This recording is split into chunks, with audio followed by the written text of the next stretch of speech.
Hey, what's going on, everybody? Um, I'm back for a little bit. As you all know, I've been doing a lot of pre-recorded videos, and yeah, I've been very depressed. Obviously, you all know oh, it's tough to talk about, but you guys know what's been happening with my mom, and it's been a while since I've done a live stream. I'll admit it. My mom is my mom's been she's on hospice at the moment, and she's sleeping right now. But I decided that I would come out and just do a live stream.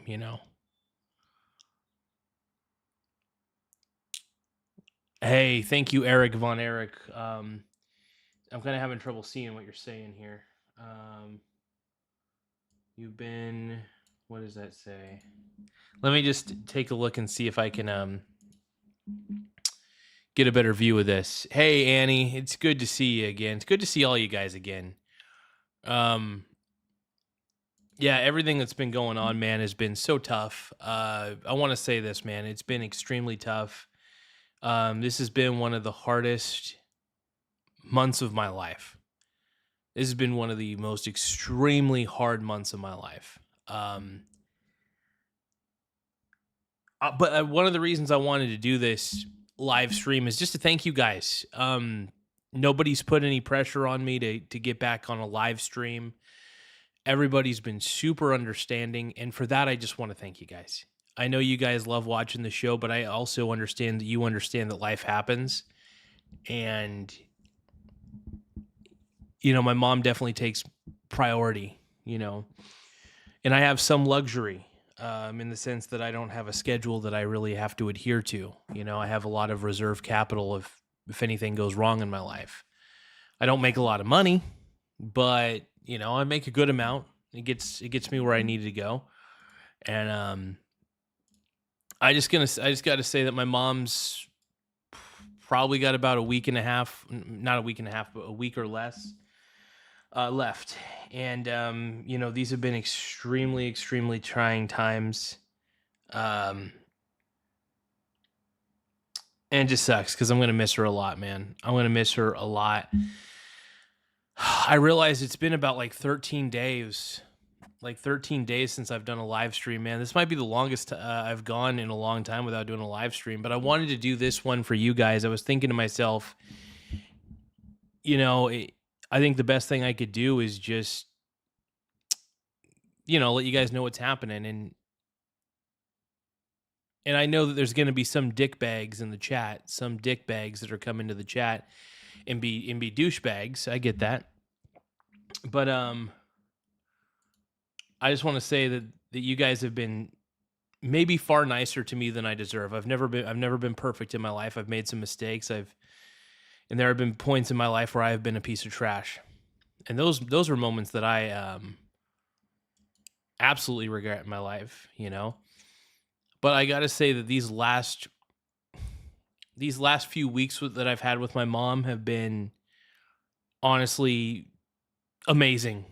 I'm just going to say that the last few weeks I've had with my mother have been amazing. To be able to be around her, to be able to tell her how much I love her. I'm lucky that I still get these moments to tell her, because I know that her time is running short. She can't be conscious very long. She has to be on morphine and things like that.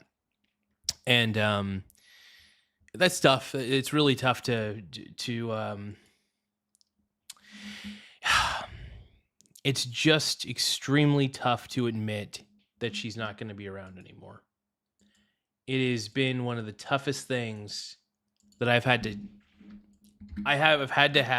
talk to my brother about this. I've had to let him know that I haven't let him know. He's aware that, we're not going to see our mom again. She's going to pass away. And he's pretty broken up about it too. We're both extremely broken up about it, man. But I just want to say I love my brother. I love my mom. I love my entire family. I love my father. Brittany, I love you too. Brittany's family has been amazing. They've been they've been more than understanding in all this. Um, so yeah, every day has just been, going over to see my mom basically. But when it gets to nighttime, I go home. I go home and I'm not gonna lie, I've been crying a lot, man. It's been a lot of crying mainly. Um, that's the thing, and I'm an emotional person, so um, but yeah, my mom, you know, she's had a lot of people come to her bedside, people that she's known for a long time, friends, family. Uh, it's just been good. It's just been incredible, man. And I'm so thankful that my mom's got the level of friends that she has because she has the best friends that anybody could ask for, man. But yeah, love is eternal. Yep. I agree with that, man.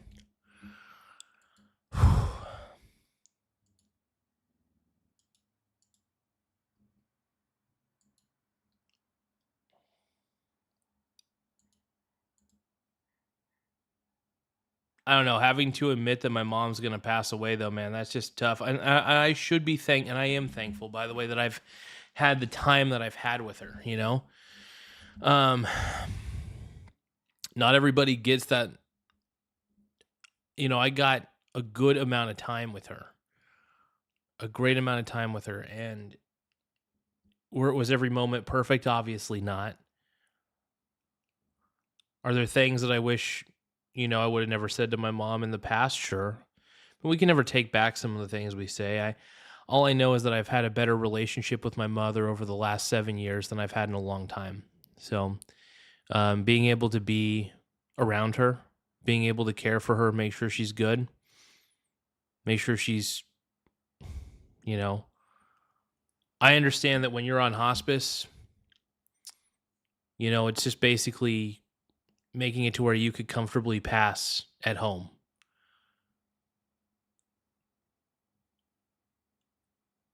But yeah. So hospice is definitely, I want to thank the hospice nurses actually. They've been just truly incredible. Um and yeah, it's just one of those situations, man. It's just one of those situations. Um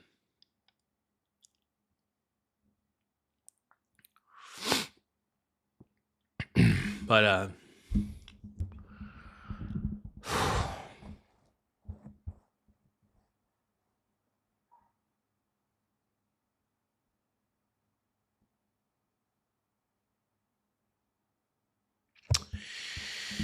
but yeah, I just know Annie says your family is in my prayers, bud. Thank you, Annie. I appreciate it. I really do.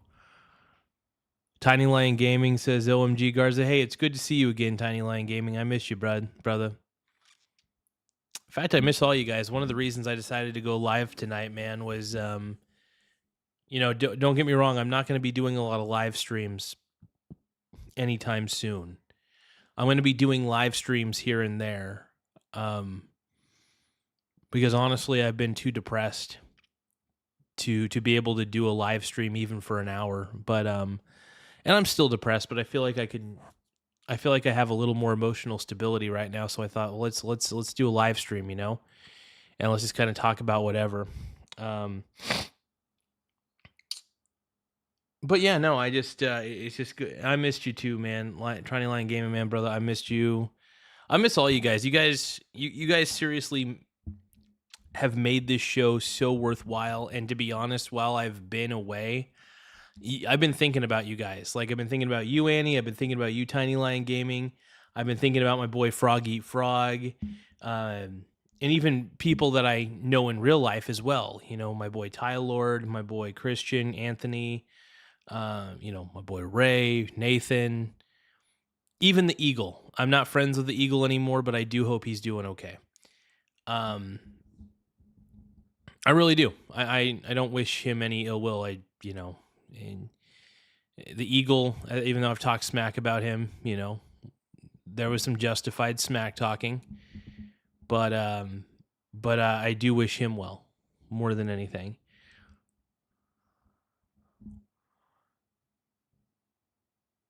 Jackie Moon says, "Shout out Frog Eat Frog." Yeah, but we love the frog, dude. We love the frog. Frog Eat Frog is a stud. Also, my boy Jim from Yager's Farms, my boy TJ, Stocks Family Farms.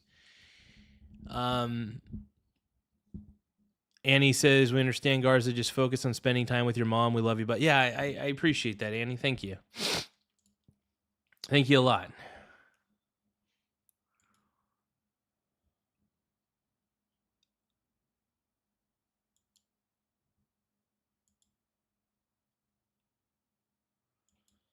But yeah, no, TJ, man, dude.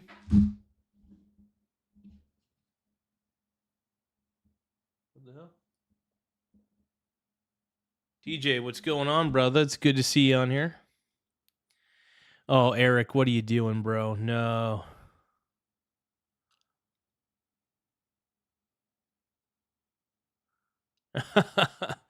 TJ says, "You said my name and I appeared like Beetlejuice."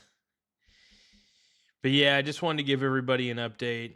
I'm sorry I've been so silent, by the way. I haven't texted you in a while, Mr. TJ, so I wanted to apologize about that too. I've just been I'll admit, I've been pretty radio silent with everybody about what's going on. It's just, the pain's been really deep. It's honestly been a little too deep to handle. But I've been finally, I finally have fully come to the terms with what's happening. And I've been able to say everything that I want to say to my mom, everything I want to say to her. And I'm still going to be going over there every day until her last breath. It's unfortunate that she's passing. In fact, it's not just unfortunate, it's a damn travesty. Hey, E.T., what up, bro? It's good to see you, Mr. E.T. But yeah, by the way, TJ, I was watching some of your video earlier.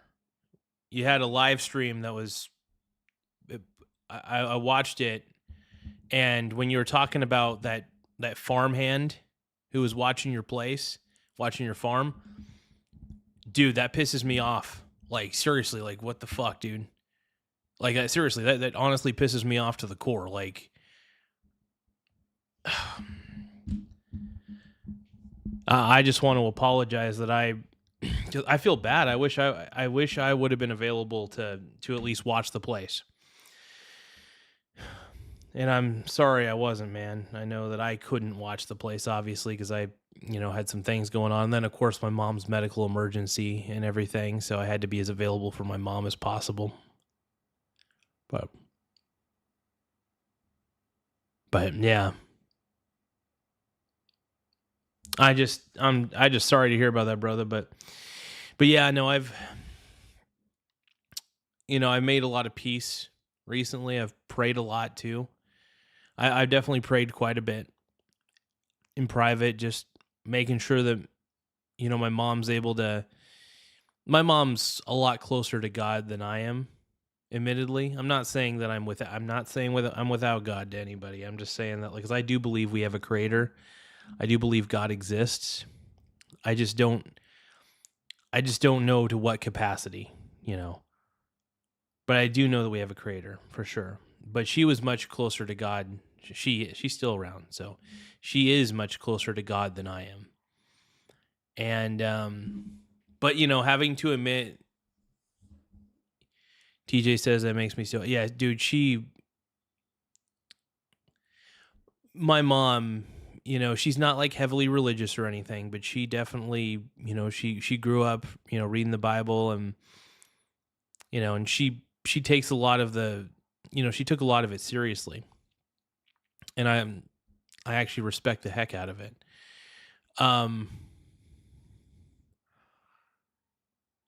But yeah.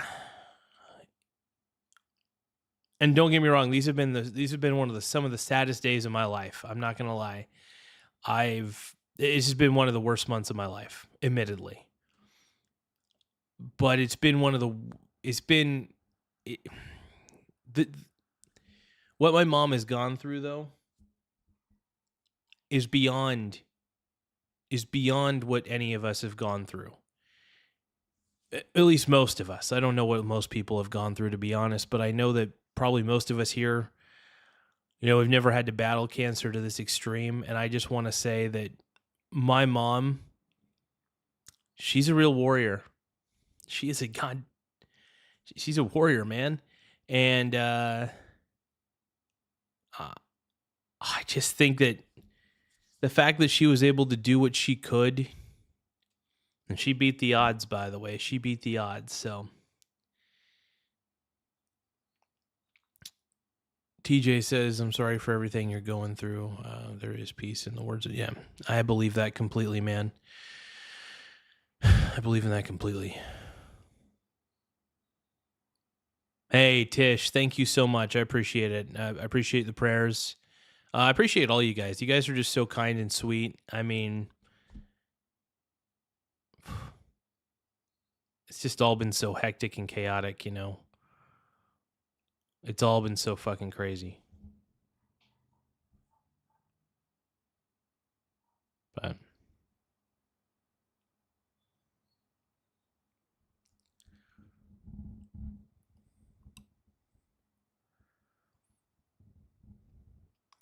yeah, I just want to thank everybody, man. You guys are the best. And TJ, I've been thinking about you quite a bit lately, man. In the sense of, you've been ringing in my head a lot, because you've definitely, you got me, I want to say this, you got me back into really seeking true spirituality, man. And trying to really communicate with Jesus and everything. And, like I said, I may not be a super religious guy, but honestly, I do believe in a higher power.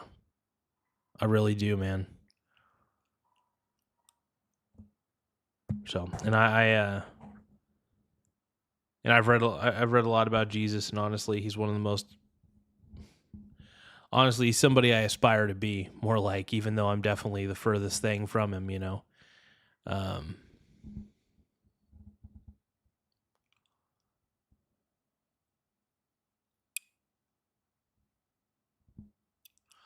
No, I appreciate it, TJ. During the day, I will say that during the day, I've been going to my mom's place, just making sure that I, you know, drain her catheter bag and everything. Make sure she's getting.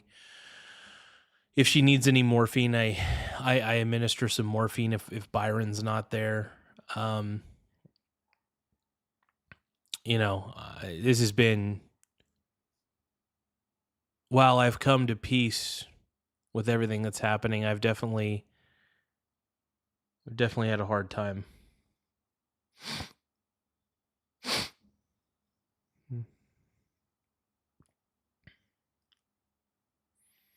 But I appreciate you, TJ. I think when everything's all said and done, when everything's all said and done, man, I'll when I feel like I can, yeah, just tough. Yeah, once it hits nighttime, though, we definitely try to let her get as much sleep as we can, and yeah.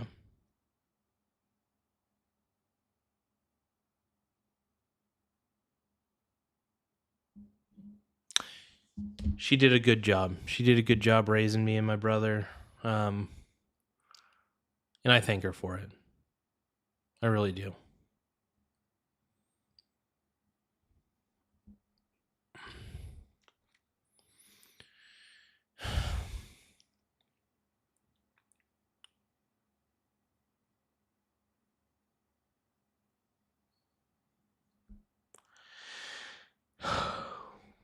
Sorry, I'm a little tired at the moment.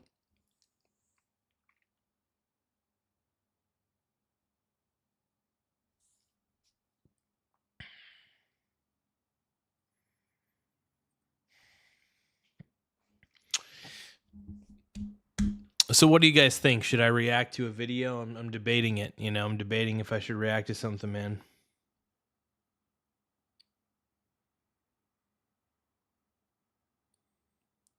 Oh, it's okay, man. Hey, I just want to let you know that you're never overstepping by sharing what you believe in with me. It's never an overstep. I just want to let you know it's never an overstep, brother. Oh, shit. King Yeti just sent a happy poop. Oh, my God. King Yeti, dude, gifted me a happy freaking poop. Thank you for the happy poop, brother. I appreciate it, man. Tiny Lion Gaming wants me to react to it tomorrow's teachings. Oh, no. ET wants me to react to one, too. Oh, God. I mean, I could use a few laughs right now, so I think, let's react to some funny shit, you guys. I haven't been live in a while. I've been missing you guys like crazy. You know me, man. I enjoy talking to you guys. King Yeti just sent me he just gifted me a Spain soccer ball for 98 jewels. What the hell? Oh, thank you, brother. I appreciate it, man. Well, thank you guys for the gifts, King Yeti. I appreciate it, brother. Hell, I'll put that up real quick. Here we go. King Yeti, dude. Hooking a brother up with a Spain soccer ball? Hell yeah. I appreciate it, man. Thank you.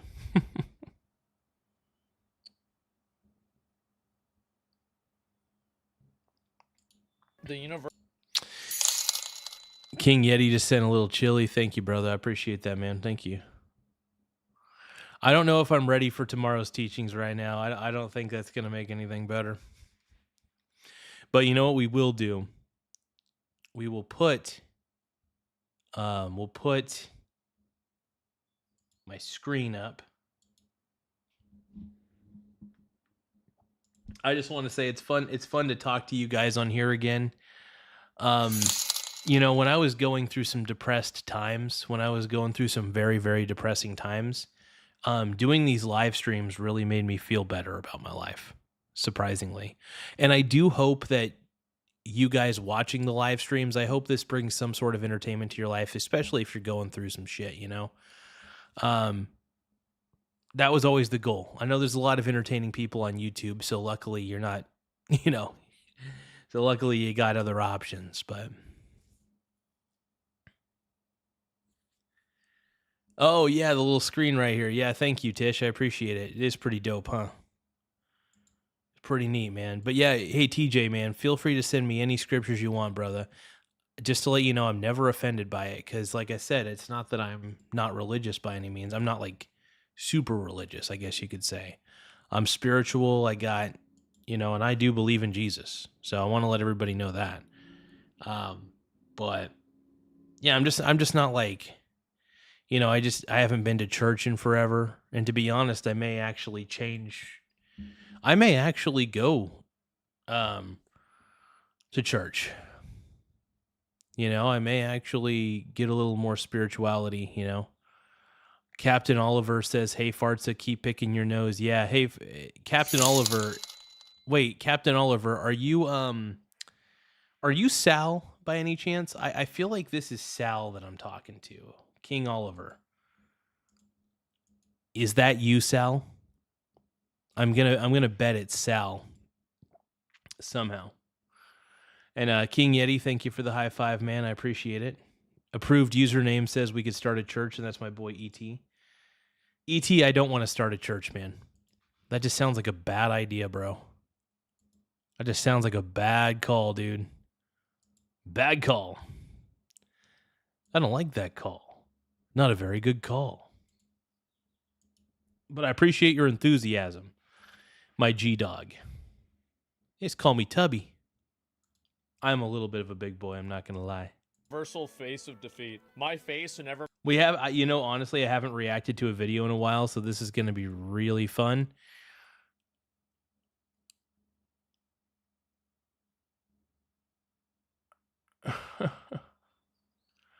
TJ says you can come to Allegheny anytime, and if you want to do it secretly, I live stream.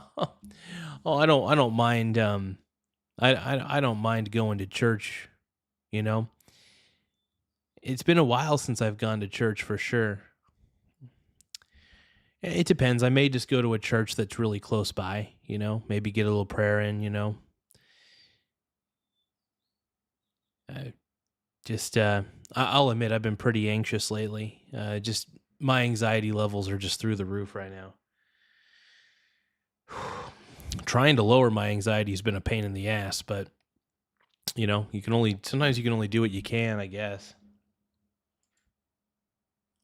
But I also should watch a few of the Allegheny church services. That would be pretty fun.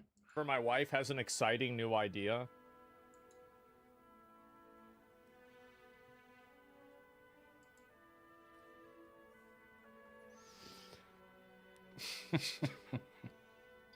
You guys like that? The universal face of defeat. My face whenever my wife.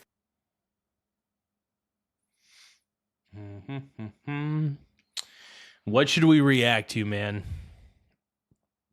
I'm trying to figure out what we should react to, man.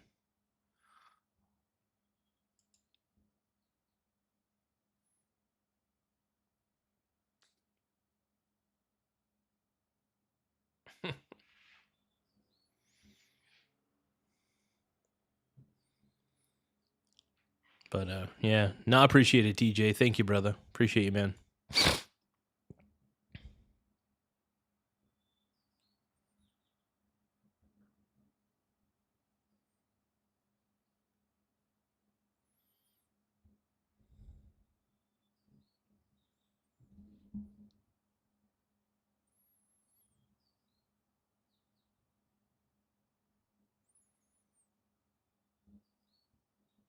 Oh, whoa, Hassan Piker did a speech at a college, really?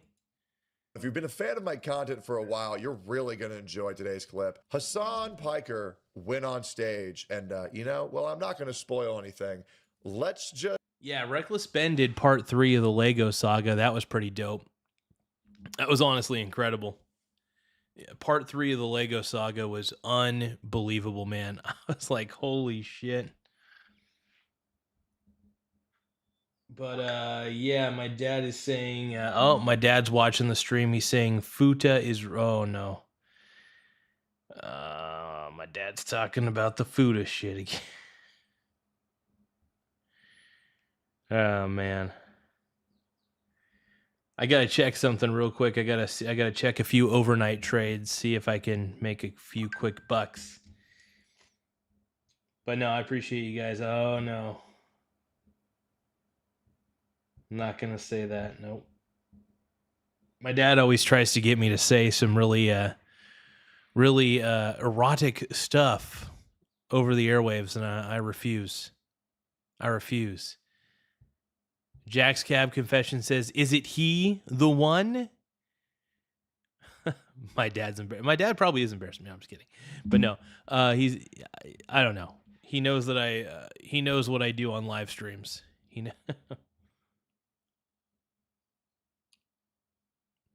Mr. TJ says, I like the interviews with civil rights lawyer about the Ben situation. Dude, yeah, it's been the whole Lego story, the whole Lego saga has been extremely interesting, man. And I am so proud of Reckless Ben, dude. I'm proud of that kid. He's amazing. Just let you guys, for a moment, hear what Hassan has to say. We're going to play about 30 seconds of this clip. I want you to get through this without wanting to break your fucking monitor. Now, Jack's Cab Confession says your dad is special for creating you. I appreciate that, Jack's Cab. Thank you, brother. Now we're going to see Hassan Piker, who is one of those crazy champagne socialists. We haven't laughed at a champagne socialist in a while. So let's watch Hassan Piker do a college speech. God, Hassan is terrible. Honestly, though, I'll say this. If I had to speak at a college... Oh man, if I ever had to speak at a college, everybody would walk out of that commencement speech immediately, because I would be so, oh man. I mean, if you're at a college that makes me the commencement speaker, you went to a shitty college, is all I got to say. Now, a lot of And by the way, if you went to a college that made Hassan Piker your commencement address speaker, then oh wait, no, wait, this isn't a commencement speech. Oh, this is just okay. I thought this was, for some reason, I thought this was a commencement speech. Never mind. This is actually just him speaking at a college, it looks like. College Democrats of America 2026 Summer Convention. Oh, this is going to be gold, dude. The funny thing is, Hassan is trying to dress like a communist, like a Joseph Stalin style communist. And it's sad, man. It's sad. These champagne communists is what I like to call them, are just sad, dude.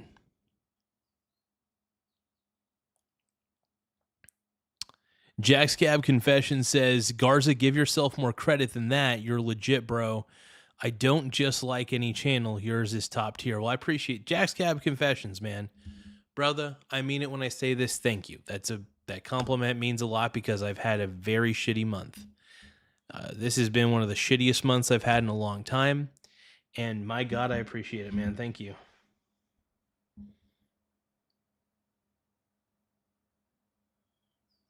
And to TJ, I want to thank TJ for, lifting my spirits. Thank you, brother.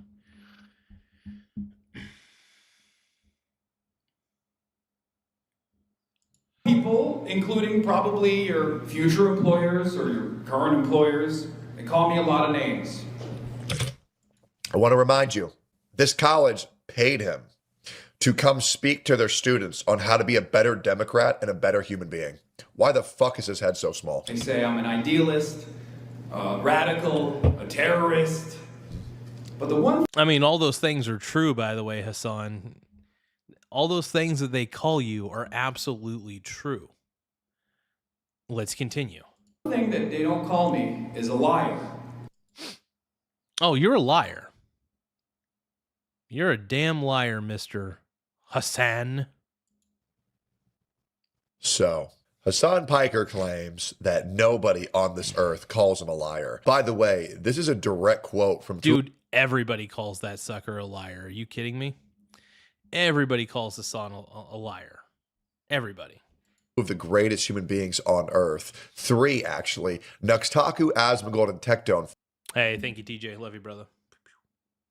Got that heart. You got that heart, man.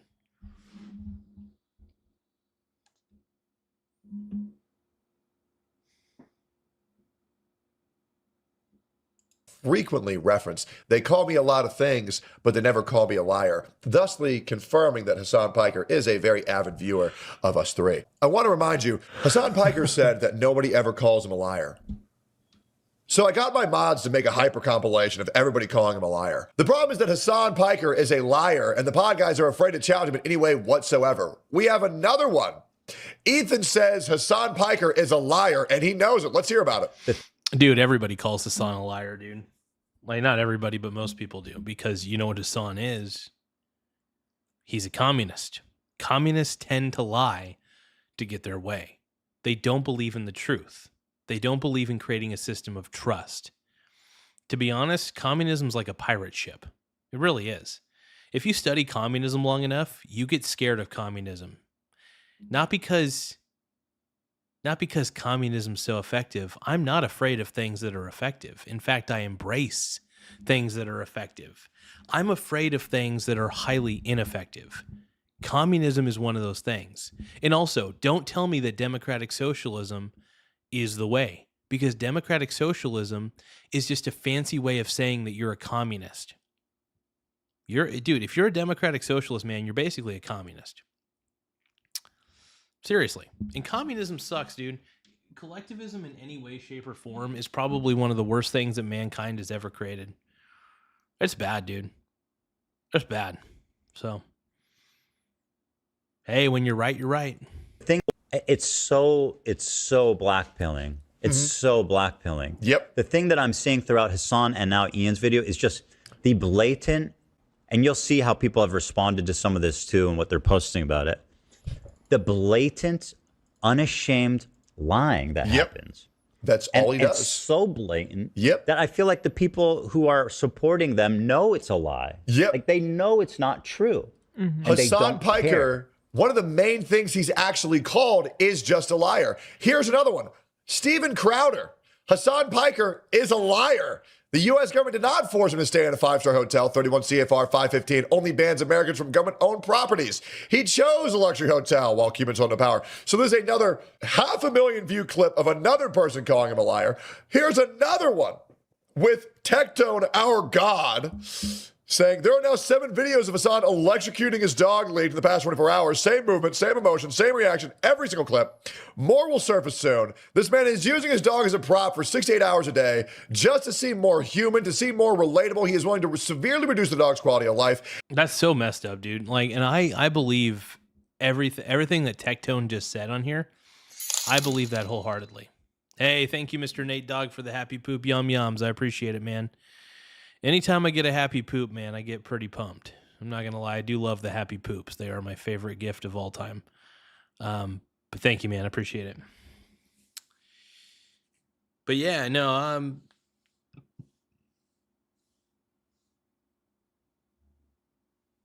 oh, TJ says, great to see you. I'm heading to bed. Have a great night, sir. Hey, have a great night, Mr. TJ. Hey, thanks for being so supportive, brother. I appreciate it, man. Let's see. But yeah, we got Nate Dogg in the house, which is pretty dope. But yeah, with everything that's been going on, I just want to give everybody one more simple little update, you know. No, I seriously do want to thank everybody for being so awesome with everything. This is kind of just something I'm doing right now to kind of to ease the pain that I'm feeling right now. It sounds crazy, but me doing this live stream is surprisingly helping. It's helping me ease the pain that I'm feeling right now. Like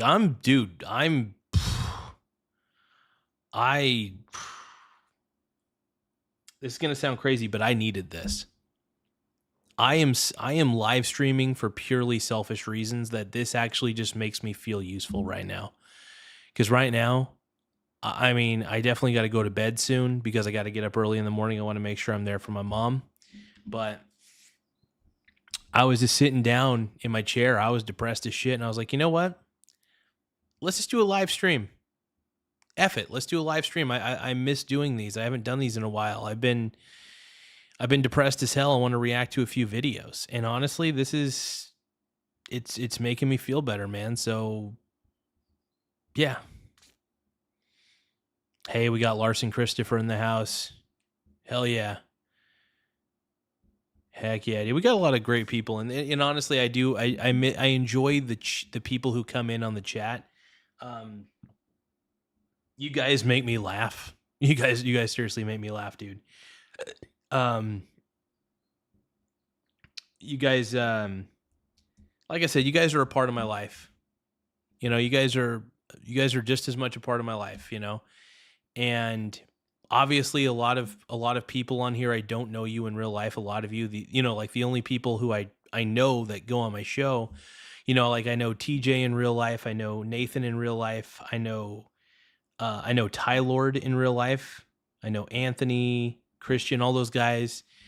I know all them in real life, you know, but to the rest of you guys that I've never actually physically met before, I appreciate you guys. Like, I love you guys. You guys are awesome. I know that you guys exist somewhere. I may not know what you're all about, but I do enjoy.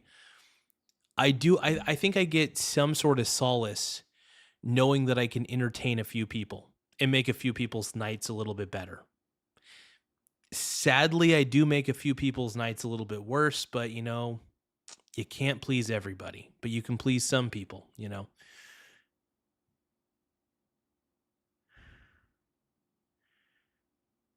Larson Christopher says, Garza, hang in there. Life is short. Souls are very old. I love that, man. I love that. But yeah, I've been making sure that I'm next to my mom's bed as much as possible, you know. Making sure I'm right next to her, making sure she's good, you know, making sure she's getting that morphine and everything like that. Still tough to admit, though. It's still tough to admit, but I have You know, I'm still very, dude.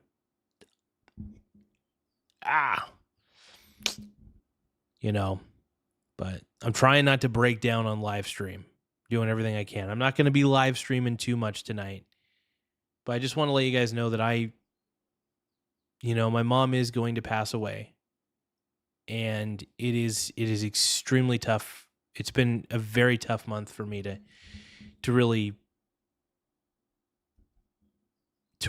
let it fully sink in. And I think today it really sank in. Earlier today. I mean, it sank in even yesterday, but it just kind of keeps sinking in more and more and more. And it really hurts.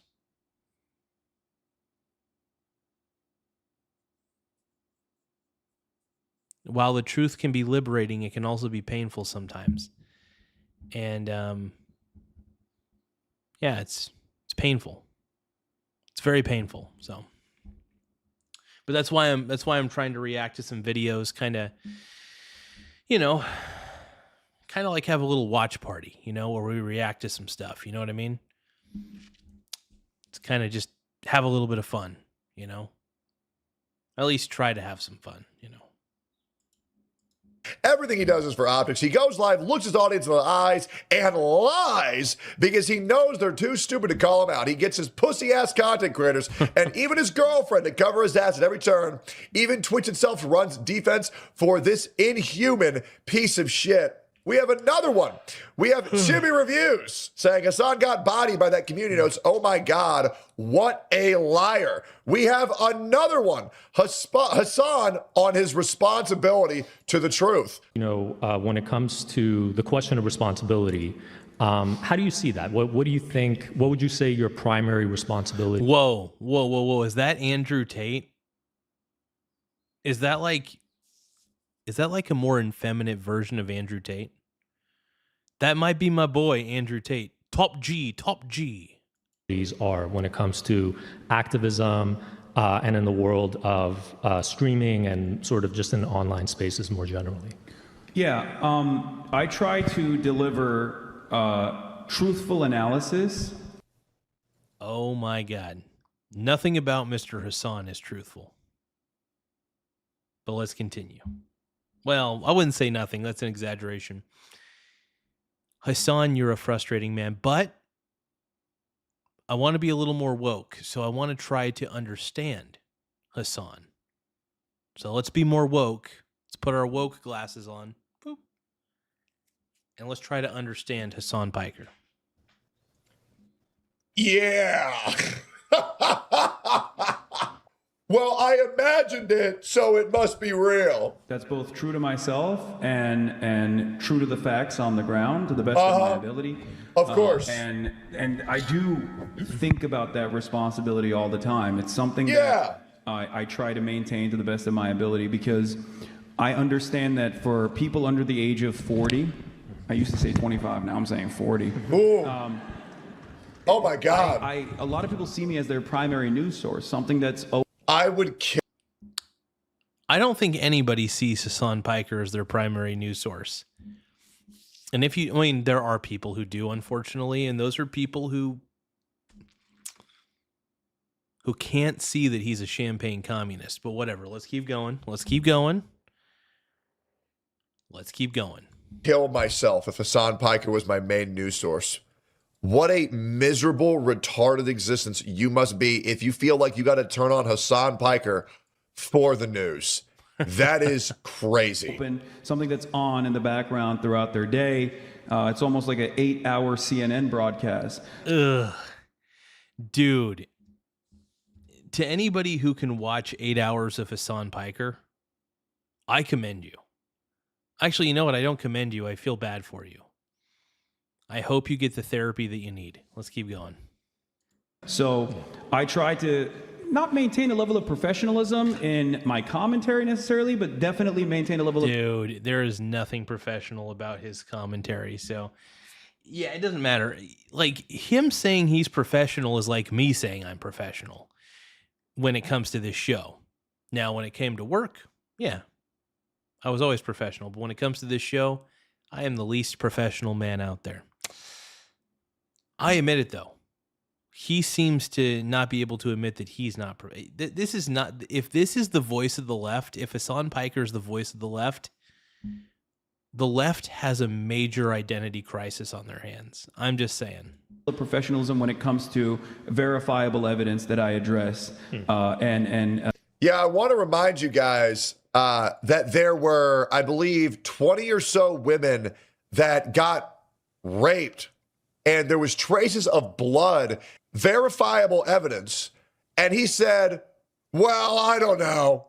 So, yeah, trust me, Hassan Piker really loves facts and evidence. I'd like to remind you that Hassan Piker also went on record saying that Asmongold is responsible for the death of his own mother, and that Nuxtaku's a pedophile. That's messed up, dude. That's honestly messed up. See, Hassan's just a piece of crap, dude. You see, the problem with Hassan Piker is he can never attack the idea. He has to attack the individual. And that is a major problem. When you have to attack the individual and not the idea, that's a big deal. For example, there's this guy named Sal, and he runs this page, the local Coos Bay area page, right? And all he ever does is he attacks other people for their beliefs, but he never attacks the belief itself. He gets really personal with it. So, of course, I do a little bit of trolling here and there because, well, Sal's a bully, and what do I do to the bullies? I bully them. If they're being bullies, I got to bully them. You know, simple as that. Anyway, so Sal is just a terrible human being, and I don't really bully anybody, to be honest. I just make really erotic pictures. Just kidding. I don't do that either. But what I'm trying to say is this. When it comes to Sal, for example, he really does bully other people. So I have to basically tell him that he's a terrible person. You know, and really all you could do is tell him he's a terrible person in front of his entire crowd. And that's pretty much what I do. So, let's see. What do we got here?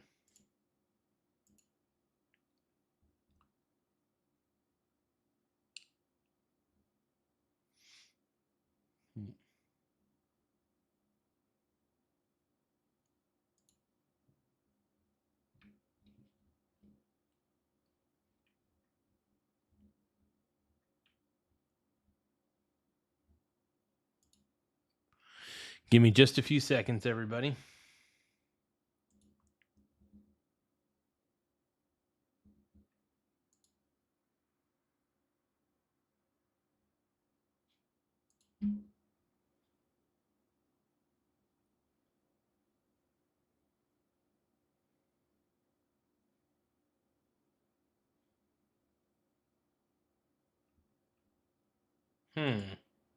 Give me just a moment.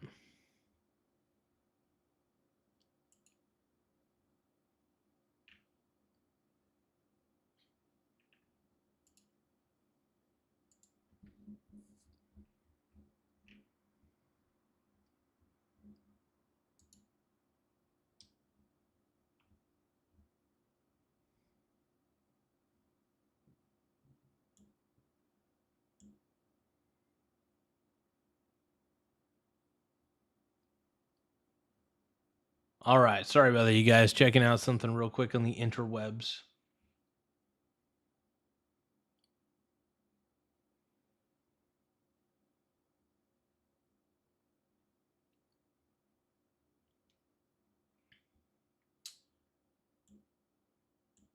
Yeah, I will say the Democrats, man, the Democrat Party has just been, they've been total bitches.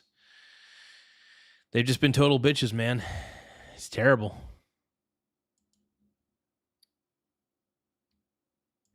File.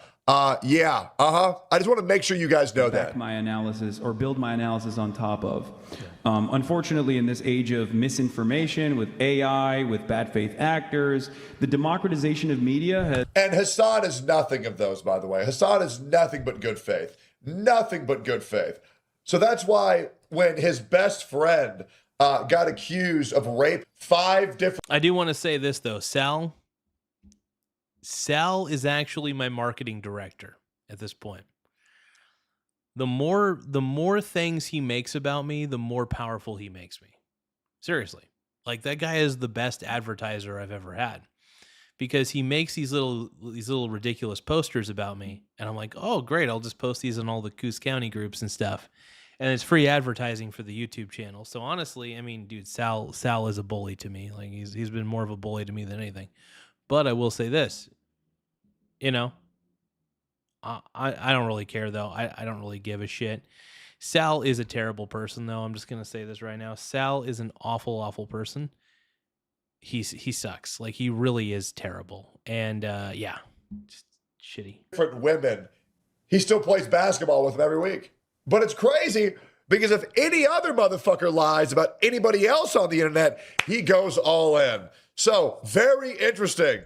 Very interesting. Opened up opportunities for unique voices like myself to be heard. Voices that aren't so unique amongst the masses, but voices that are not necessarily represented in mainstream resources, in mainstream outlets, in legacy papers and whatnot. But there's also the other side of that, where there are a lot of people who lean into bias framing without even recognizing their own internal biases. So essentially what Hassan's doing here, and every single time he talks, is 100% projection. Your wealth, but do appreciate chatter.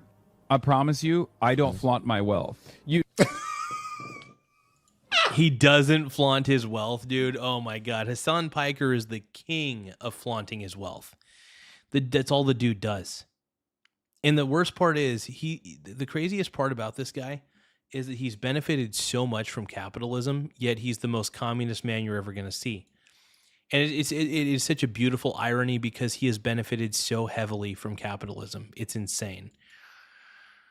So yeah, guys like Hassan Piker, man, the ultimate champagne socialist of all time. Crazy. Absolutely crazy, bro. Yeah. Chills in a 5-star hotel every stream, lives in a $3.5 million mansion, wears $20,000 outfits. Yeah.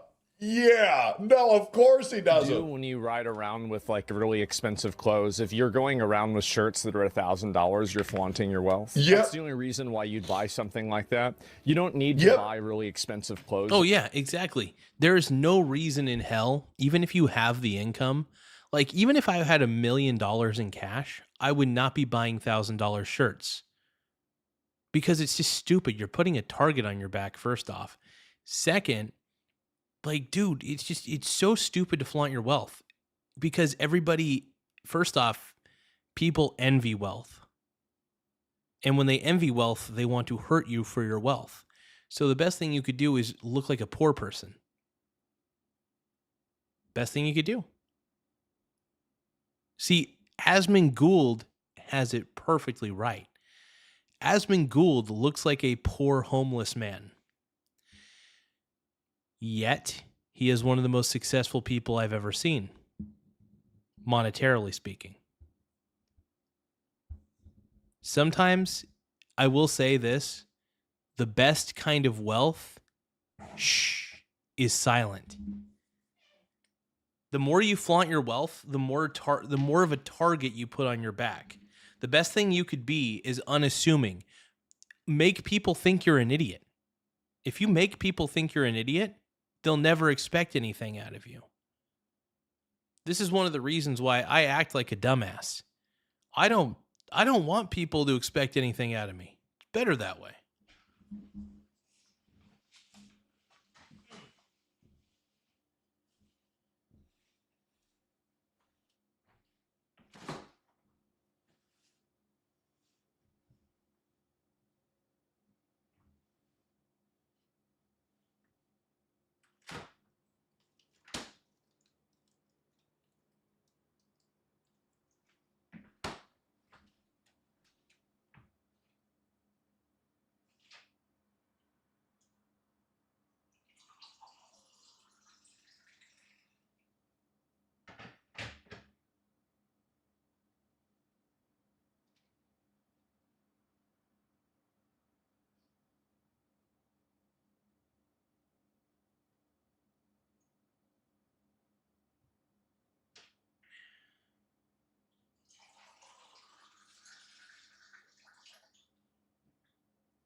Hey, we got my boy Max.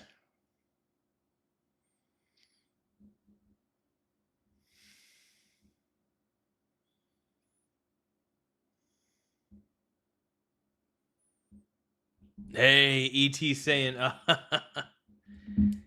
hey, dude, Max, it's good to see you, brother. It's good to see you, man. Hell yeah. We got so many people in the house, man. Like that, there's there's no like, I mean, I obviously I've had expensive clothes like that before. Like, you're obviously doing that. I mean, what do you mean you don't flaunt your wealth? Like, why are you even saying this? Like, like, I mean, how many times have, like, you know, you gone out in public and people have, like, seen how much money you've spent on, like, all your clothes? It's like $10,000. Yeah. How is having a $10,000 fit not flaunting your wealth? It's crazy, man. Like, I will never understand consumer behavior. Granted, when I say consumer behavior, I mean like buying stupid shit just because you can. Like, just because you can doesn't mean that you should. And this is the problem with people like Hassan Piker. He's one of those people that because he can do it, he does do it. That's the problem with Hassan. He's a moron.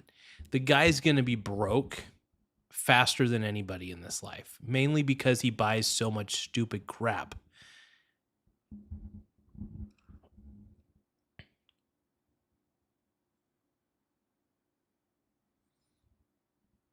Hey, my boy Ty Lord says, unrelated, but my vid on TikTok has 36.1 thousand likes. Holy crap, dude. Congratulations. Hey, everybody, give a shout out to Ty Lord, man. I guess my boy's got 36.1 thousand likes on a video. That is insane, but awesome. Dude, what kind of video was it, brother? Did you like make like a clip of a video game or something?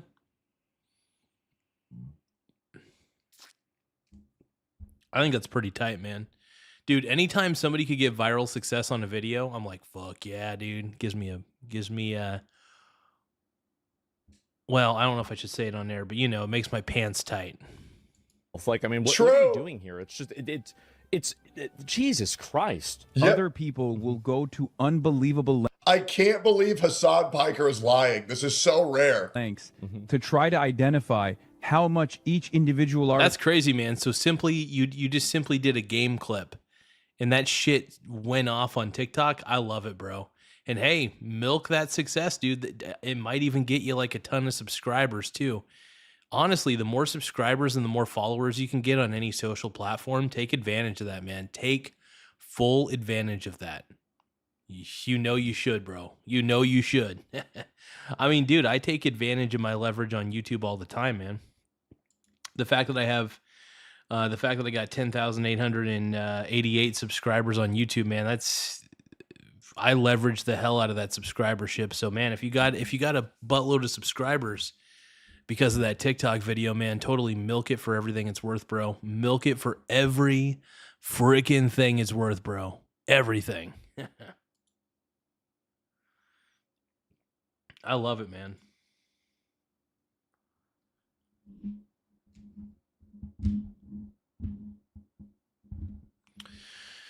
Okay. Let's get ready for the next battle.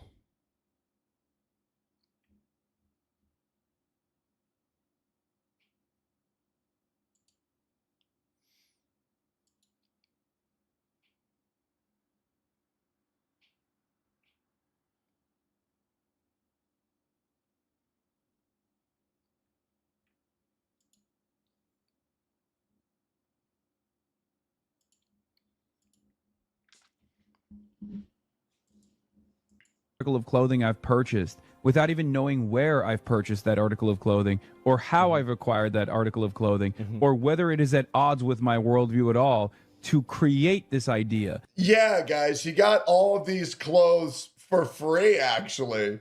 He received all this gold jewelry for free, in fact. In fact, it actually, all that money actually went directly to Africa, too. And it was actually a tax write-off. That's how free it was. That I love flaunting my wealth. Yeah, you obviously do. That's why you have $10,000 fits. I mean, like, you can't walk around with like $5,000 to $10,000 worth of clothes on and then say that you're not flaunting wealth. I mean, I don't even know what we're doing here. It's just like, it's so insanely this is shocking, honestly. It's really like, what are you doing? Let me tell you what he... It's a Even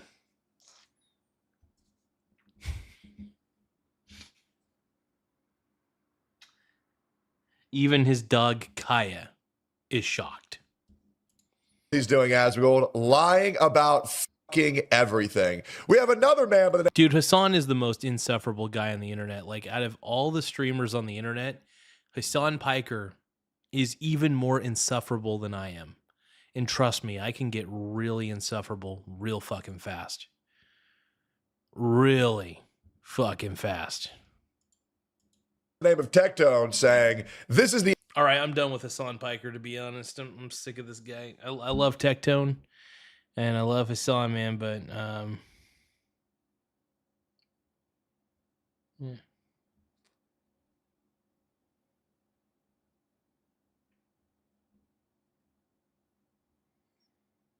Tripping without drugs. A new headband gives you lucid dreams on demand. That's crazy.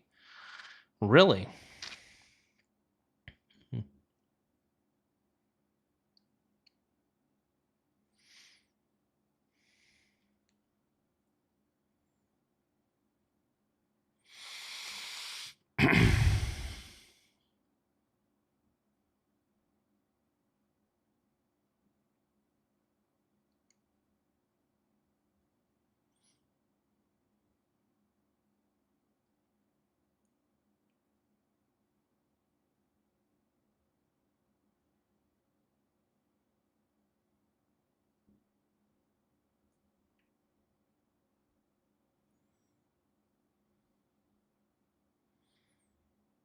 Well, let's take a look here.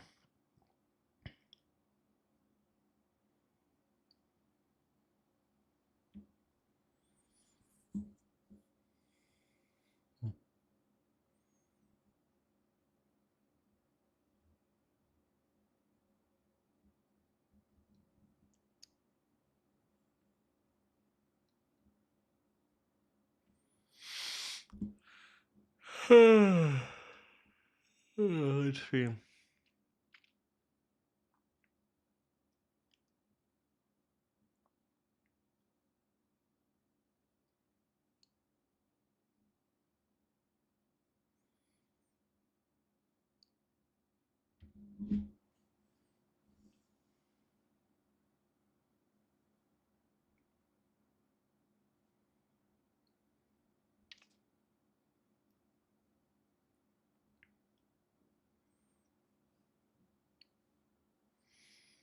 Okay, hold on.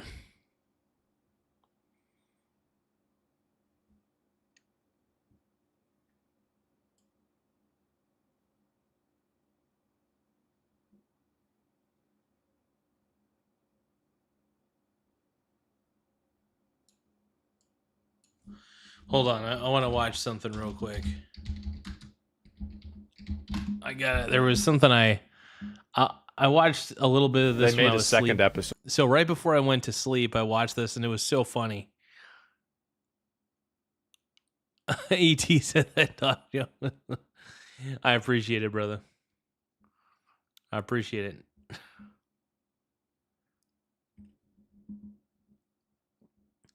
Ty Lord says 220 followers as of right now. Hey, that's not bad though, bro. That's not bad at all, man. And if people keep viewing that video, it's going to get bigger and bigger and bigger and bigger. And then you may be able to get more followers. So I'm hoping that my boy Ty Lord gets more followers on the TikTok. I fucking love it, man. I support, dude. Any sort of success, man, I support it, dude. Always. Especially on social media, man. If you can get a huge following on social media, well, mainly YouTube. I mean, YouTube was the one that I focused on and it paid off in the end. So me really focusing all my efforts on YouTube was probably the smartest thing I could have ever done. So I'm very proud of myself for choosing YouTube overall. But yeah, I was going to say choosing TikTok is just as good, by the way.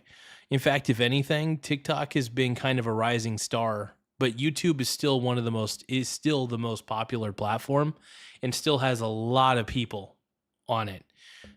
So I definitely choose YouTube over TikTok, but I still appreciate the platform, the TikTok platform to some degree. I still am not the biggest fan of it, but I understand why people like it.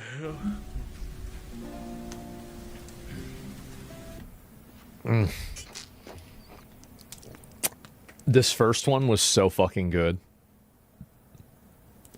This was pretty funny, dude. Terms and conditions. This is Skyrim for a modern audience. System didn't shut up properly. Okay. D, I found us a safe space. Get your fat ass in here. And I mean that as a Stop compliment.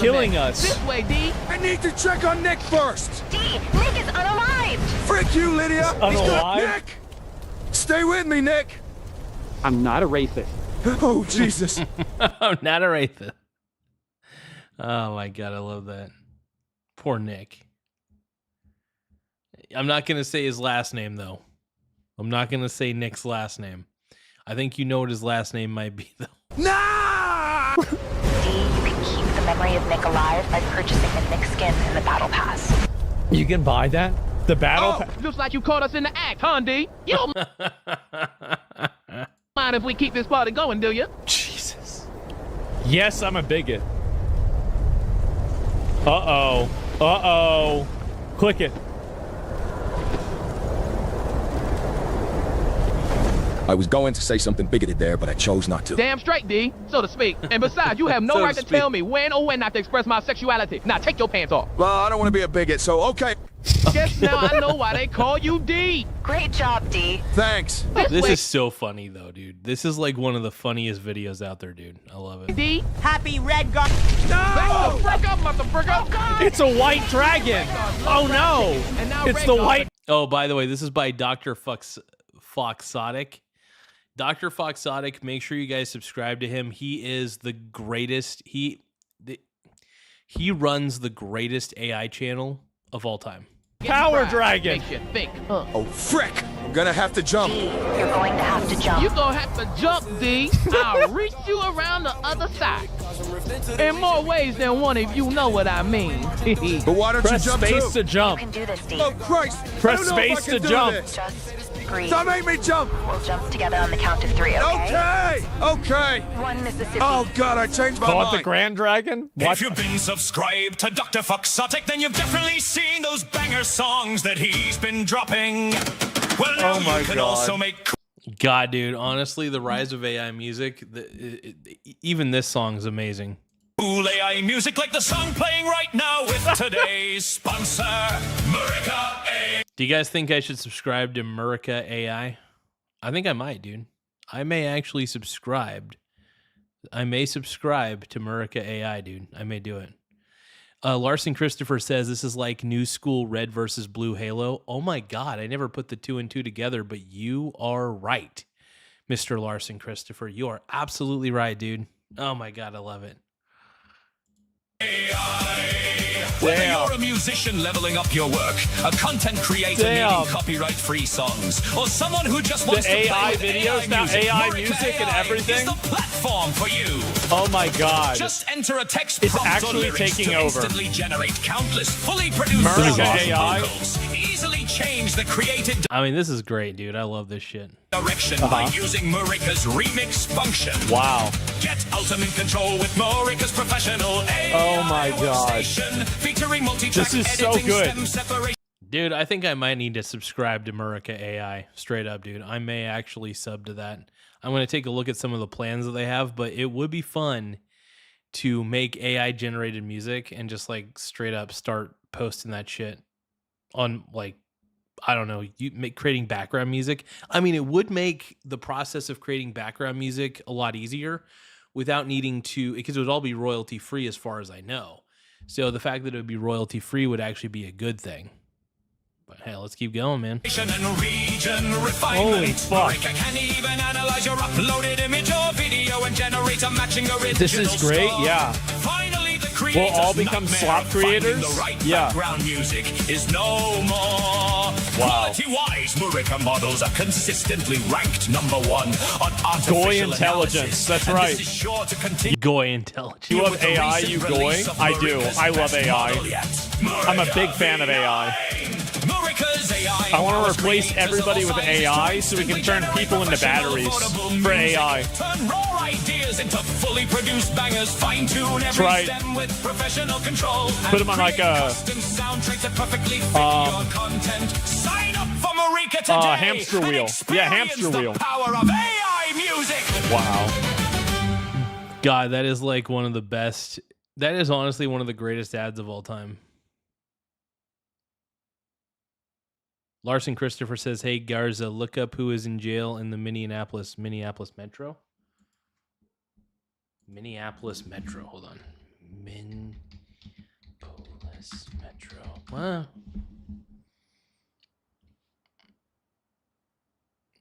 I don't know who's in jail, dude. Wait, who's in jail, bro? I don't know, dude. I want to know. I want to know what to Mississippi. I love how, by the way, this has just been totally accepted. The war against AI is so obviously losing, and everybody knows it. Oh, yeah, I'm totally fine with AI, too. I'm so sick and tired of people saying, oh, but what about all those data centers taking all that electricity? Dude, data centers have existed forever. And by the way, did anybody complain about all the server centers, all the data centers that are out there for the internet to exist? Do you know how many fucking web servers are out there? How many server farms exist? So don't act like this is the first time we've ever had data centers. By the way, data centers are nothing new. The only difference is these are for AI, and yes, does it use a little more electricity than usual? Absolutely. But here's the deal. As long as they have their own power sources, whether they build their own nuclear reactors, whether they do whatever, I'm fine with AI existing. Like I have zero problem with AI existing. Should you rely on it for every single thing? Not necessarily. But honestly, if it's smarter than you if there's a subject that you want to learn and you know that this device, if you know that AI can tutor you in this subject that you want to learn, just do it. Just fucking do it. Yeah, anyway. Yeah, I'm a clanker, dude.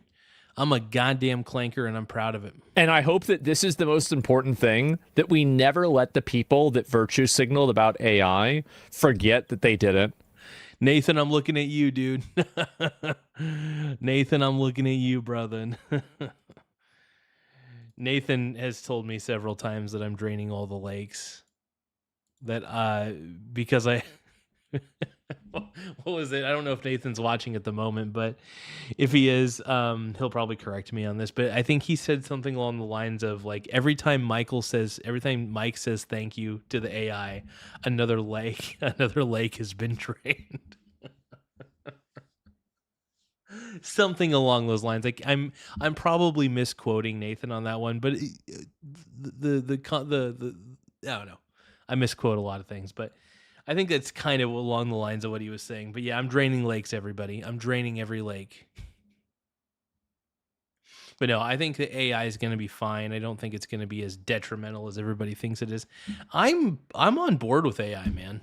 I'm on board with AI. I think that the campaign against AI has been basically, I think it's like, I'm not going to go over the conspiracy theory that I feel about the campaigns against AI, but look, the U.S., we need to be we need to be the top G in AI development, all right? If the U.S. is not the top dog in AI development, we're screwed. If we want to protect this great nation, we need to develop the best AI, the finest AI in all the land. Let's keep going. Never let them forget. 3 Mississippi! Turn him on! Mm-hmm. See? It's an obvious outcome. Hey, we do. Hey, I made it! I'm alive! What the fuck? I am an undocumented immigrant with a criminal past and a history of violence, and I've been wrongfully captured by the Empire along with my lover, Nick. Okay. Who is also an undocumented criminal immigrant. Alongside some Stormcloak rebels, we've taken to the Helgen to be unalived through the Empire's Maid program. This is amazing, dude. But then a dolphin, the great white dragon, committed a hate crime on the entire town and saved us all. The evil frickhead, I need to find a way to escape. Objectives, get to a safe space. Uh-huh. Ty Lord says, Garza, I'll send you a screenshot of the stats of the video. Hell yeah, dude. Let me take a look at these stats, dude. Dude, I'm a nerd when it comes to social media analytics, so hell yeah. Okay, so Ty Lord said, let's see, key metrics. Wow. So 210,000 video views. 63.7% watch the full video. That's always impressive. Oh, it's only 8.17 seconds. So that's still really good, though. So you did an 8.17 second video. Dude, that's fucking amazing. Average watch time was 10.6 seconds. That means people looped it around a couple times. That's really good. 36 new followers, dude. Dude, Tylord, you should be proud of that, man. Dude, what the hell's your secret, brother? No, that's awesome though, dude. Seriously, straight up. Those are some good statistics. Let's see. Let's see if there's anything I missed.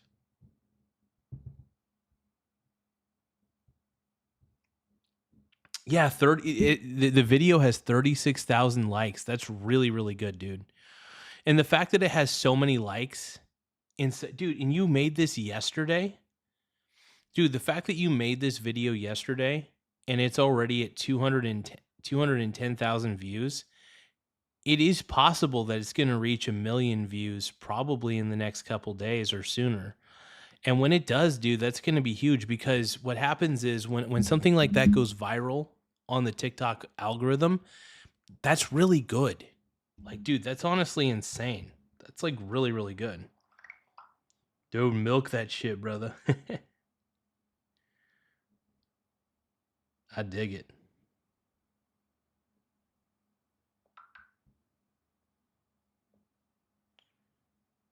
Yeah, dude, seriously, milk that shit, dude. It's amazing.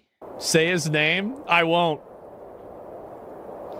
Don't say it, dude. I'm alive! Is your mic cut out? Nick, who? I don't know. Focus, D. Minor person, this way, please. If you don't, you're going to be unalived. Run! Birthing parent here next. What? I can't hear a word you're saying. Run! Oh, no. No! Oh my god. Wolf, so your birthing parent was unalived. Sucks to be you. D, was it? I have some news for you now, so your beheading will be delayed. Thank me later. Thanks. Gunner, I hate minors because they require care and personal responsibility. But you love minors because you are a minor attractive person, which means you're clearly the expert in this situation. Oh, so no. Oh, God, maps. No, jeez. Oh, no. Minor. Trust the experts, right? Right. Don't worry, Minor. Maps might seem bad, but they are an oppressed minority, which means they are good. See that pride flag? You can honor it by pressing. Peacefully, knowing my gender-neutral offspring will be adopted by a map. Hell yeah! You'll prove all the map haters wrong. Eventually. Maps mentioned? Yeah. Ah, he's so white! Look away, D! Uh-huh. He's clearly attacking This shit's black people crazy. and black people only! He's unaliving them with hate speech. Stay close to me He's unaliving them with hates. Dude, this is great, man. while maintaining social distancing, of course. Of course. Keep 6 feet away from everyone. So I'll tell you what, this is funny, but I want to react to we haven't reacted to any news in a while, so we're going to see what's going on with all the news and stuff like that in the world.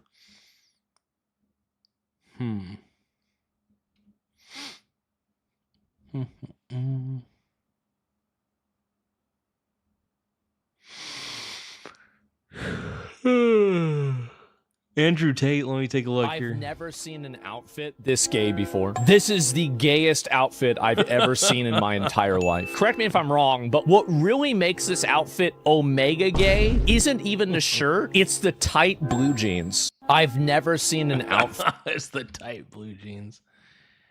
Oh no, that's fucking great, dude.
Okay, hold on.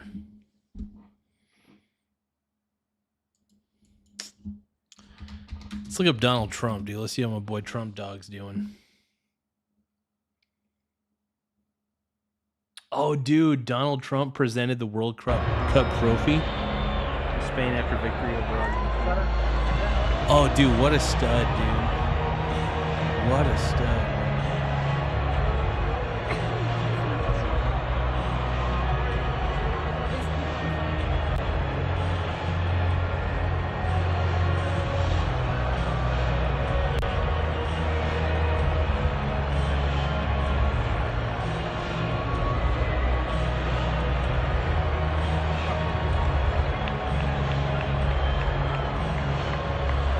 Out there says Michael Jaquan DeMarcus Garza. What is up? Wait, is that Song Jones, dude? I think that's Song Jones. Hell yeah, dude.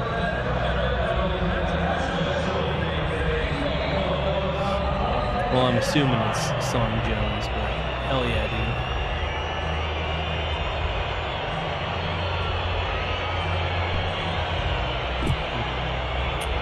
Wow, Spain won the World Cup, dude. Spain actually won the World Cup. Holy crap, bro. Holy crap. Go Spain, dude. Spaniards. Amazing.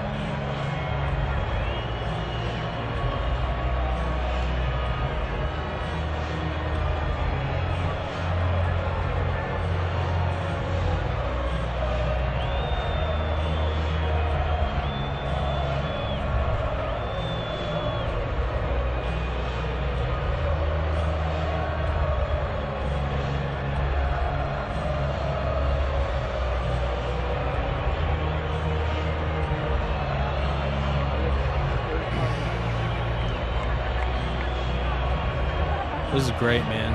It's fantabulous. I'm loving it, dude. Trump's the dude.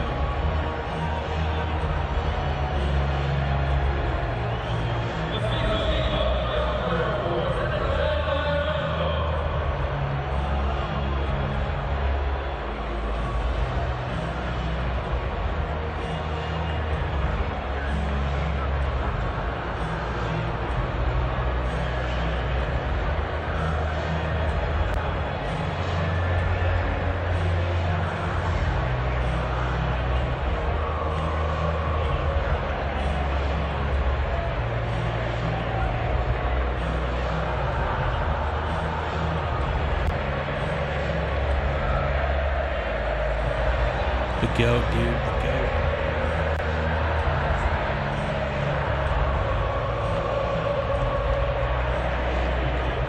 No, this is great, man. It's good to see Daddy Trump, dude, kicking butt.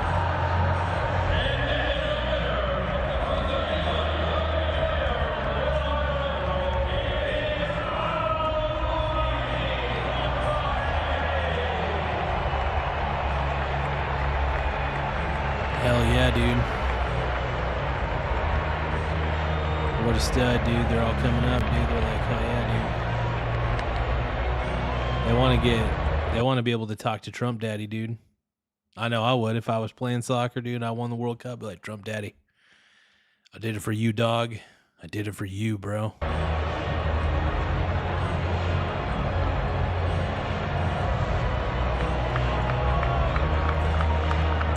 You can see President Donald Trump standing there shaking hands with some of the team from Spain who just clinched the win in the World Cup, defeating Argentina 1-0.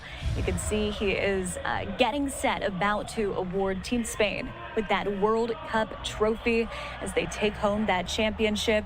Let's continue to listen in. We hear a little bit of speaking. I know the audio can sound a little bit muffled in such a large stadium like this, but we'll listen in to as much Trump's as gonna we sound can sexy here though, at no Live matter Now. what, dude. Trump's gonna sound beautiful no matter what, dude. Dude, go Spain though. Hell yeah. Spanish brothers, dude.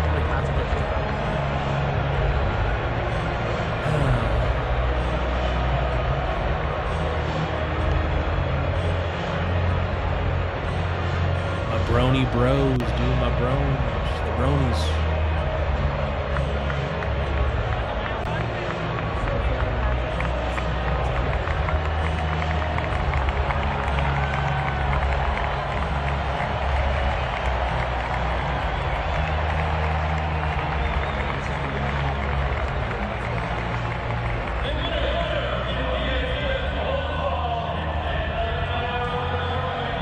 Trump.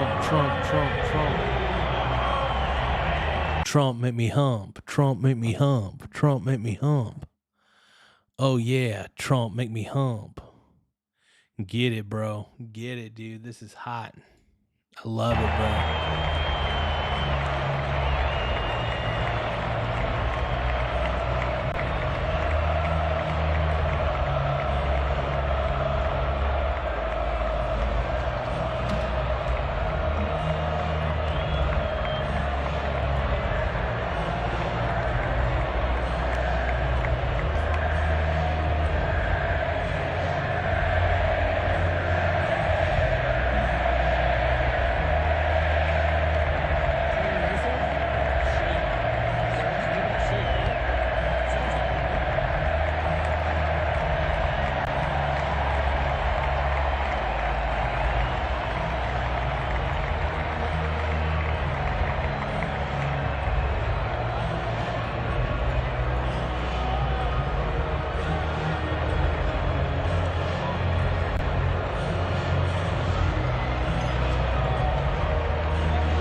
So I'm curious, is like Trump going to go up there and speak to everybody? Like I've never actually witnessed one of the World Cup ceremonies at all.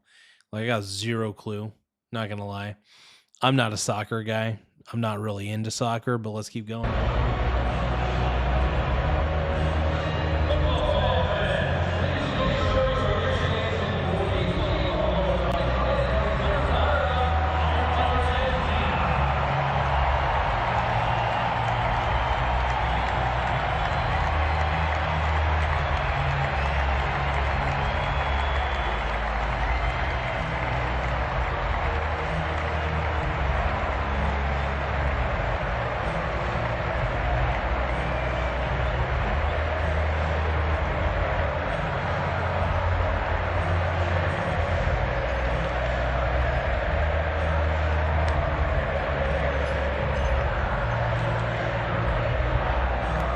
Well, so it looks like... Oh, so wait, are they giving out like the bronze medals? I'm assuming they're like giving out bronze medals, silver medals, and gold medals in that order. Maybe.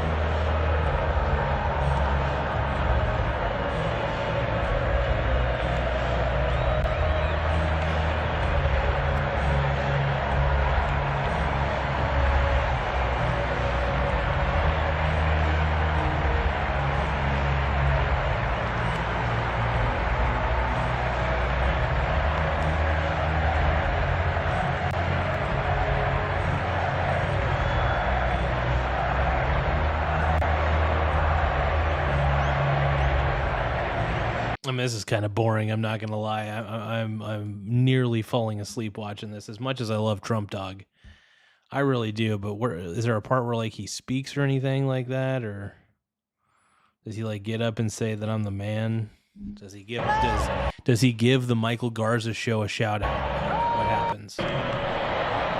The question is, does Trump actually give my show a shout out and I'm not even aware of it? Did he say the Michael Garza show is the greatest show of all? One of the best, the greatest.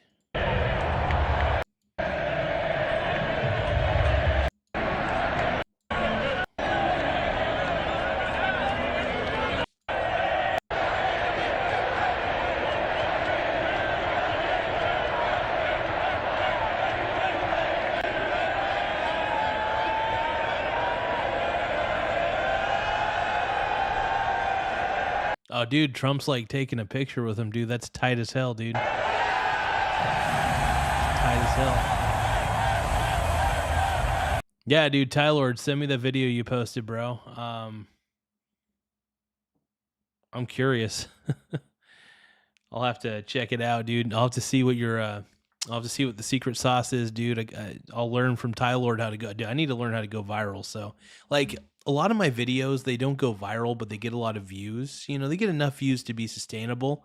Like my YouTube videos, they get consistent views from YouTube search, but they don't necessarily go viral. And I'm trying to find the secret sauce to virality.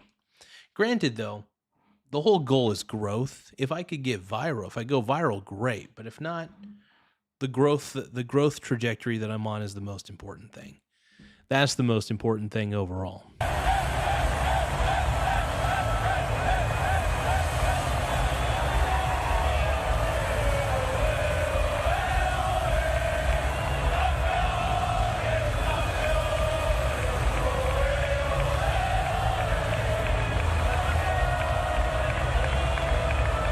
Well, you and me, we can ride on a star if you stay with me, girl. We can rule the world. Yeah, dude, I love Take That, dude. Take That's amazing. One of the greatest bands of all time, bro. The GOAT. Amazing. Amazing. Amazing. Well, you and me, we can ride on a star if you stay with me, girl. We can rule the world.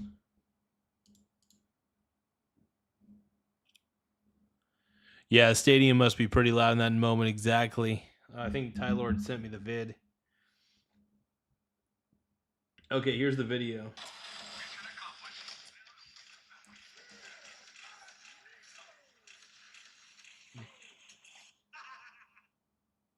Hold on.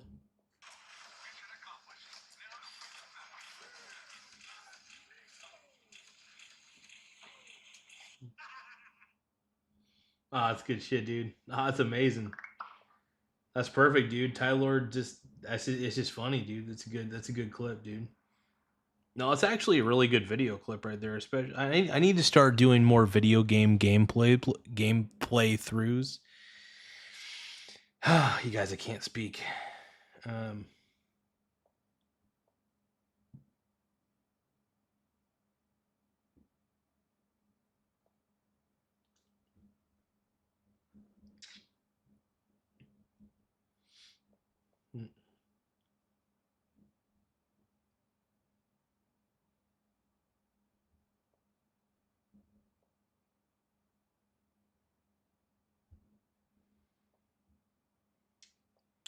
Yeah, you and me. Small Wiener Gang of the sky. Hey, thank you so much, YNLPOPIE.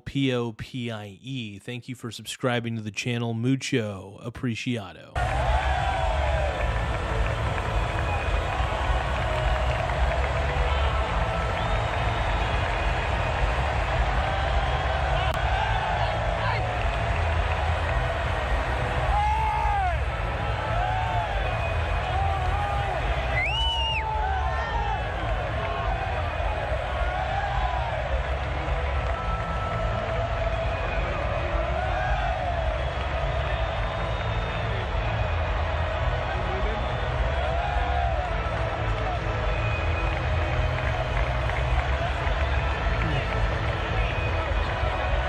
All right, well, that wasn't really that entertaining. To be honest, that was boring as shit.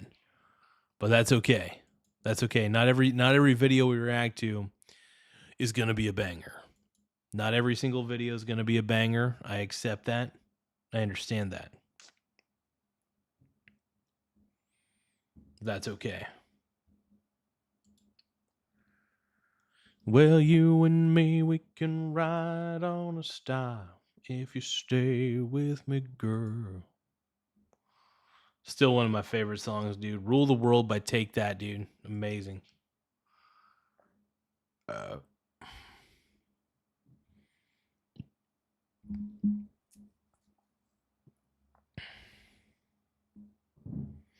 Oh, dude, my boy Fetterman mocks Mamdani's threat to arrest Netanyahu. He's a member of the Senate Homeland Security Committee and one of the few Democrats. I mean, he calls him a clown. Well, first off, Fetterman calling Mamdani a clown is awesome because Mamdani is a communist clown, in my opinion.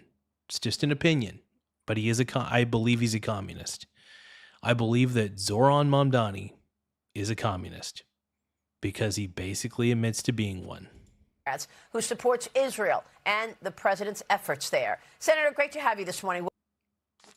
Larson Christopher says, Garza, you strike me as a Nickelback super fan, dude. I love Nickelback, dude. I still listen to Nickelback. I listened to them when I was in middle school. I still listen to them as an adult because I have a problem. And the problem is not enough Nickelback. Welcome. Oh, gee, Maria, thanks for having me back on. Yeah, let's talk about paying for this war and the defense supplemental and this push from some of your colleagues to cut off all aid to Israel in the middle of a war. Well, look, America is the arsenal to the free world, whether it's in Ukraine. The arsenal of freedom, baby. Or whether it's in Israel or whether it's in the Middle East and perhaps maybe even in Taiwan as well. That costs a lot of money. And I'll be the one Democrat, at least the one Democrat, that's going to be open to that argument. We have to replenish, with those kinds of critical munitions and other things. So I'm always going to proud to stand with our military and never make it about politics. But I also deeply, deeply grieves for the two heroes that we lost yesterday that was announced now too. It's a dangerous, dangerous job to defend democracy. It sure is. And they put their lives on the line to do just that. And I want to get your take at this upcoming week, because this week is probably the final window to get anything really done in terms of the Reconciliation 3.0 or this supplemental money. What are your expectations for this debate and markup Wednesday and Thursday? I really don't have any specific insights, but describe what's happened in the past. I refuse to make it about politics overall. And now I hear things, it's crazy. They're talking about another shutdown now. Wait, they're talking about another, are they doing another government shutdown, dude? I swear there's like a government shutdown like every other week, it feels like. This is crazy. I mean, it's getting to the point of craziness. Let's keep that listening. Would put me at odds, with the Democratic Party. I will never vote to shut our government down. We have to find a better. Why? It's so crazy. The Democrats are willing to, and this is why the Democrats suck, is because they hate Trump and they want to make Trump look bad. So they intentionally keep the government shut down by not agreeing upon a bill that would work out in the favor of everybody. But instead, the Democrats play politics over effectiveness in this instance, and it's sad. Don't get me wrong, the Republicans have done this in the past too, and it pisses me off when they do it. Just agree to some sort of resolution to keep the government open and call it a day. That's all.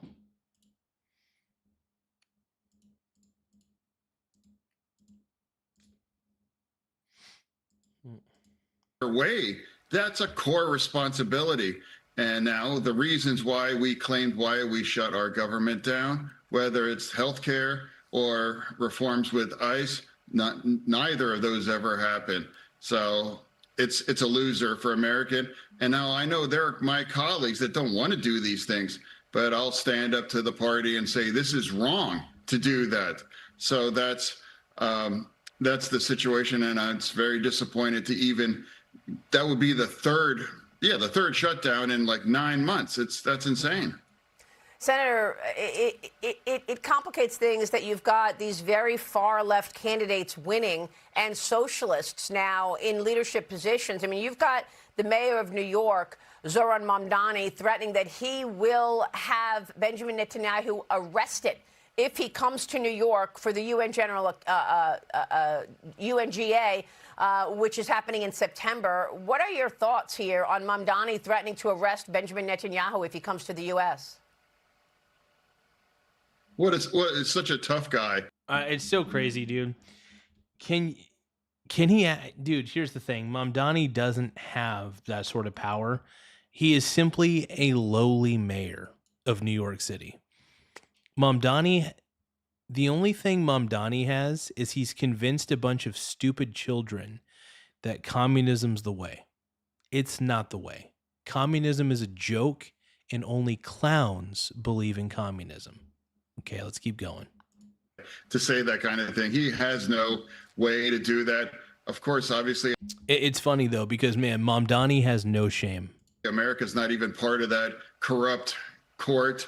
And so he's just a clown to even say that. Oh, so he won't clown, try that. And I'll just sit down and focus on the problems that they have in New York. That's really not your purview. You and I know that. Sit down. Yeah. And I think the biggest problem that New York has besides homelessness is the fact that Mamdani's their mayor. And yet you've got colleagues on in the Democrat Party pushing to upend the president's agenda. I mean, the president has been putting America first. What do you want to say to some of your colleagues who really won't allow the president? What Fetterman should say to his colleagues is that the leftists are out of their mind. You guys have been hijacked by socialists and communists, basically communists. You know, they say they're democratic socialists, but honestly, at the end of the day, you know what democratic socialism really means? It basically means communism, because in order for that sort of socialism to be enacted, there has to be some sort of governing body to make all that happen. So democratic socialism is just another form of communism. It's just communism. They're basically communists, but they're afraid to admit it because they know that if they admit they're communists, nobody's going to vote for them. So they have to say, I'm a democratic socialist. It's crazy. Any wiggle room whatsoever. They want to stop and upend his agenda at every turn. Well, what I will say, the agenda, there's some things that I support, and then some that I don't really agree with. But now we're got to find a better way forward and not turn to shutting our government down or describe people that they're trying to destroy our democracy or get involved at those silly. Fetterman, don't call it a democracy. We are not a democracy. We're a constitutional representative republic. Keep that in mind. Stop calling it a democracy, please. I love you, bro. But I got to correct people who call America a democracy. It is a constitutional representative republic, way different than a democracy. There are elements of democracy within it, but only small elements. Kinds of arguments overall. Iran is absolutely, that's important. Now, remember, they have nuclear dust. Why isn't that important? Why doesn't that justify to continue to justify these kinds of strikes? I think it's an important thing to break the Iranian military regime as they continue to do. Now, Democrats, people that are running, like the guy in Michigan, he refused to even criticize Iran. We'll criticize America, we'll criticize, people in the Democratic Party, but not the guy that just massacred 30,000 young Iranians in the streets a couple months ago. Yeah, that's a great point. And, you know, I've seen you with Lindsey Graham. I've seen you with other Republicans trying to work together. You are a Democrat, and yet you are not afraid to reach across the aisle. And yet your colleagues are attacking even the legacy of the former South Carolina Senator, Lindsey Graham. That's crazy, man. Yeah, I'm proud to call Senator Graham as a friend. You know, we bonded over our love and devotion to Israel. You know, Senator, he was working on important work. Now, you know, great, there's this picture. Yeah, he was a great American. It doesn't mean that he was just a Republican. That doesn't change that he's a great American. And now Yeah, I have mixed feelings about Lindsey Graham, but I am sad that he passed away. Like, I'm sad when anybody passes away, even if I don't necessarily agree with them. I'm not the biggest Lindsey Graham fan out there, but, you know, he did some good things. So, but even if he didn't, honestly, it's like I still, like, nobody wants to see anybody die. Well, I shouldn't say that. People, unfortunately, do. But let's keep going. His legacy, and I can't wait to vote on that. The Ukrainian, bill, the Russian kinds of sanction, and now also what he's involved, normalizing Israel and Saudi Arabia. That's important stuff that he was doing. If anything, that poor man worked to death. He was always committed to get things done and work together. You know, he was a very bipartisan guy.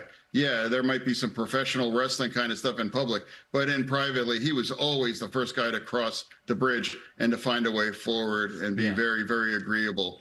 You know, you can't fill those shoes without a doubt. But I think it's also fantastic that his sister's now, it seems like she's going to be able to carry on that legacy. Yeah, Darlene Graham. Hell yeah, dude. Honestly, like, what happened to Lindsey Graham was just crazy and unfortunate, man, and unexpected. So.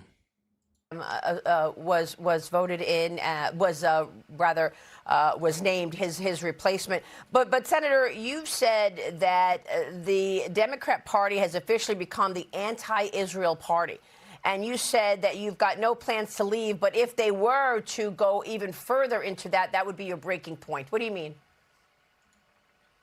Yeah, well, candidates in a party runs on the party's platform.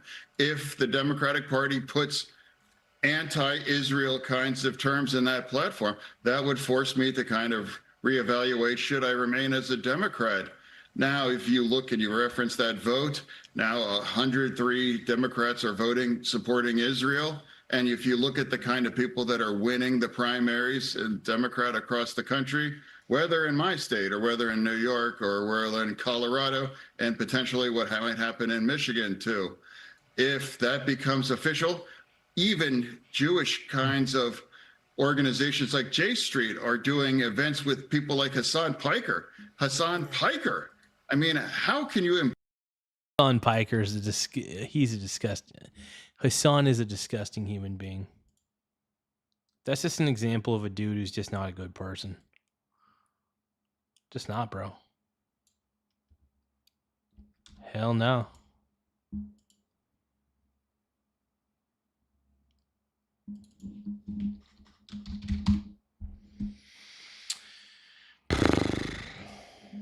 Crazy, man. Crazy.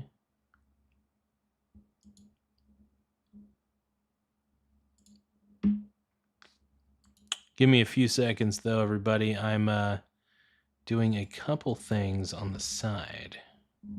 Trying to figure something out real quick.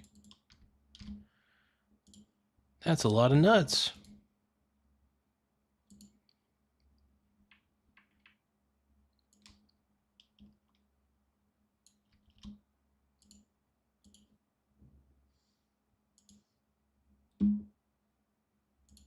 Okay, let's keep watching. Embrace people like that Hamas is 1,000% better than Israel. You know, if we became the kind of party that would embrace someone like Hassan Piker, you know, maybe my party doesn't want like a reasonable, common sense kind of Democrat that reminds people that standing with Israel, that at least used to be part of our core values. And one of the reasons why I've been proud to be a Democrat. That's right. Senator, thanks very much for your leadership. We so appreciate your time this morning. Thank you, sir. Dude, honestly, Fetterman's a pimp, dude. I like Fetterman. I love John Fetterman, dude. I love him. I think he's great. I really do, man. I think he's a stud. Straight up.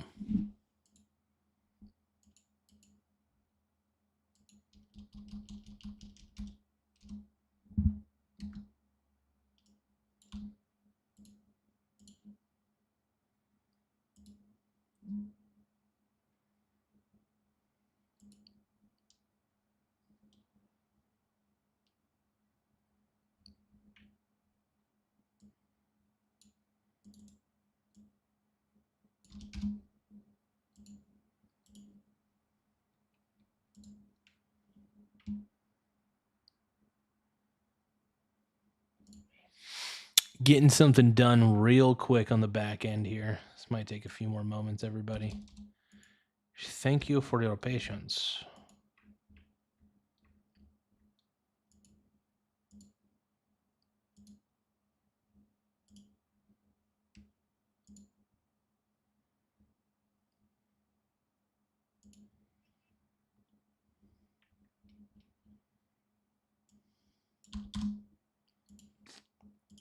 Yeah, I'm trying to basically I'm trying to reduce the hashtags a little bit on some of these videos that I've done.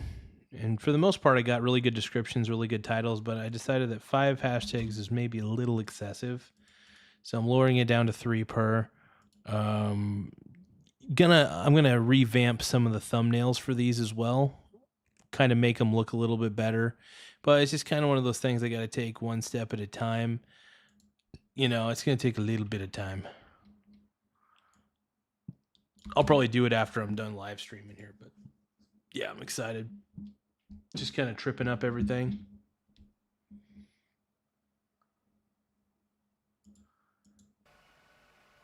Thanks, Maria. Be sure to like and Hell yeah, subscribe man. for Laugh out loud. Are you still taking Israeli money?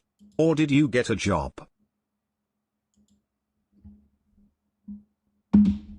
That is my job, Ben. That is my job, bro. That's a great comment, though. Are you still... Oh, man. Thank you, though. I appreciate it. Ben, everybody give a shout out to Ben9291. Let's replay the super chat one more time just because we love you, Ben. Thank you, Ben. Laugh out loud. Are you still taking Israeli money? Or did you get a job? I'm just going to say yes to that. I think no matter what money we accept, we're always taking that. So. Thank you for the super chat, though. Everybody give a shout out to Ben. So BENN 9291. Thank you for the super chat, Brony.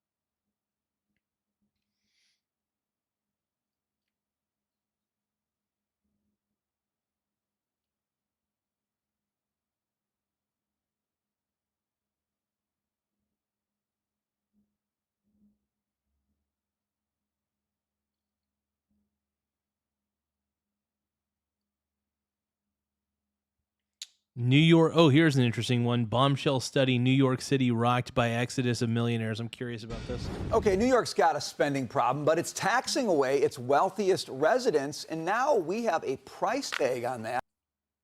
My boy says, Larson Christopher says, so Fetterman works more than Gen Z? Probably, dude. You know, and he said we don't have to need to work. That's great, though, dude. That's funny. All right, let's keep going, dude. A bombshell Citizen Budget Commission study revealing New York saw a mass exodus of millionaires between 2010 and 2022, costing the state nearly $11 billion in tax. Dude, it's crazy. You know what's funny? All the rich people who are tired of being overtaxed are just going to leave New York, period, end of story. They're going to go take residency in Texas or Florida because they're thinking to themselves, yeah, New York sucks ass. It's overly expensive to live here. I get taxed up the butt to live here. There's no reason for anybody to live here. Even the rich people are done with it. The rich people are thinking to themselves, yeah, I don't want to pay all this tax to this communist named Mamdani. I'm not doing it. So they're thinking, oh, let's get the fuck out of here because we can, and we will. Tax revenue in just the year 2022 alone. These numbers come even before New York City Mayor Zohran Mamdani took office, and he's doubling down on the tax the rich strategy. The fact that you New Yorkers voted for this communist shows everything about yourselves. Watch. I've been very clear about the fact that we live in the wealthiest city in the wealthiest country in the history of the world, and it's unacceptable that 1 in 4 New Yorkers are living in poverty. And I believe that the wealthiest can do a little bit more to ensure that everyone can afford to live here. I think the wealthiest have done enough, if we're going to be honest. I think the problem is the government. The government of New York has failed New Yorkers. Seriously, the government of New York, because they overtax everybody, has failed New York. Because when you tax, you're basically just giving your money to a black hole. Like, I know for a fact that it's taxation without representation. I know that that any money that I pay in tax is not going to be represented to me in any way. It's just going to be used for BS, basically. And I've come to accept that. And that's an okay thing to accept. Let's keep going. Forward to continuing to advance a vision of our city that has room for everyone, because that's also what makes the city so incredible. Just need a little bit more out of you, Taylor. Just a little bit more. Just give a little more, and we got this. Yeah, I was listening to... That's what socialists always say. Yeah, give us a little... Communists and socialists always think the same thing. Give us a little more money, and we'll make all your dreams come true. Oh, week later, we need a little bit more money. Oh, the dreams will come true soon, I swear. That's the problem with socialism. They basically rob the rich, not to give to the poor, but to enrich themselves. The problem with communism is the people at the bottom don't actually get any wealthier. They stay just as poor as everybody else. But the people who are top tier in the system of communism end up enriching themselves because communists just love power. So what happens is these commie jackasses will ask for more money from the rich people. And then when they get that money from the rich people, they say they're going to give it to the poor and make the poor people's lives better. But in all reality, they just enrich themselves, and then they make these poor people even more miserable. That's just the cycle of communism, dude. That's just it. That's my opinion on it, but it's pretty much fact. Look it up. Look it up. It's not hard to look up. I think a lot of communists are in denial about how ineffective communism actually is and how stupid communism is. They're not honest with themselves at all about how ineffective communism is. And I think if more people would realize just how ineffective communism is, they would feel, I don't know. I just feel like they'd have a better life, but they choose to bury their head in the sand about communism. So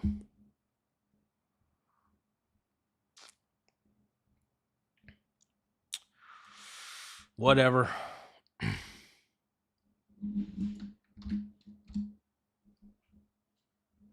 Give me another second, everybody.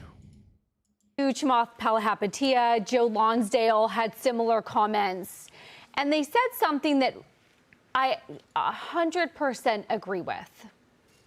They said, we would give away 95% of our wealth tomorrow, whether it's California or New York, if it would solve the problem that these people say that there is tomorrow.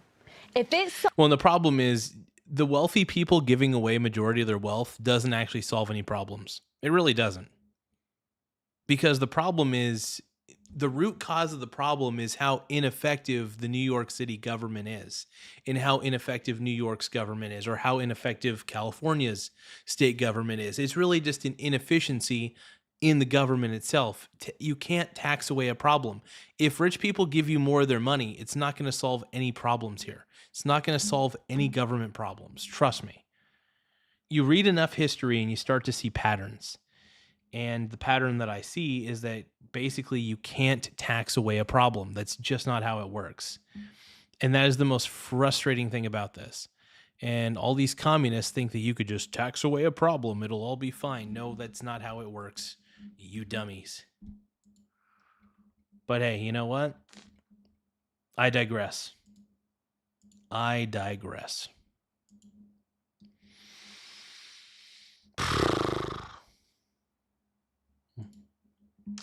What have we become? What have we become? Well, you and me, we can ride on a star.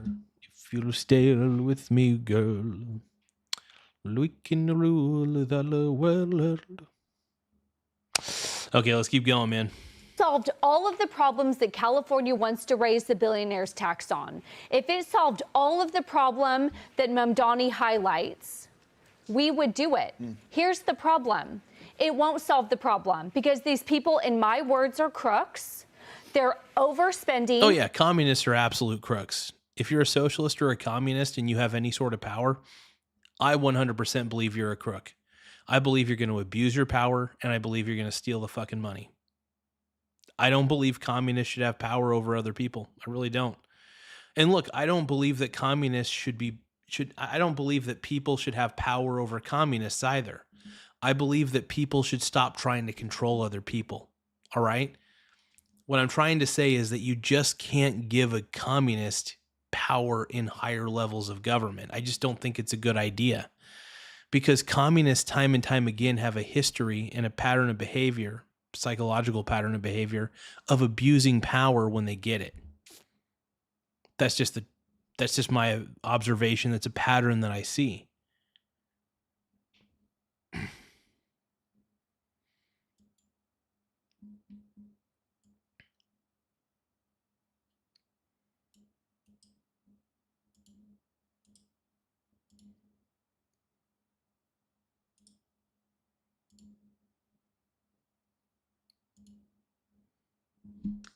But, you know, hey, you guys, if I'm wrong, I'm wrong, dude. If I'm wrong, bro. Maybe I'm wrong. Maybe daddy's wrong. Maybe daddy's right. I don't know. I got to stop calling myself daddy, though, because it's getting really creepy, you guys. I shouldn't do that, bro. Hell no. Oh, hell no. Yeah, you and me, we can ride on a star. Or if you stay with me, girl. Dude, honestly, have you guys, I don't know if you guys have ever listened to Take That at all, but Take That is honestly one of the greatest bands, in my opinion, of all time. Straight up. Take That's amazing, dude.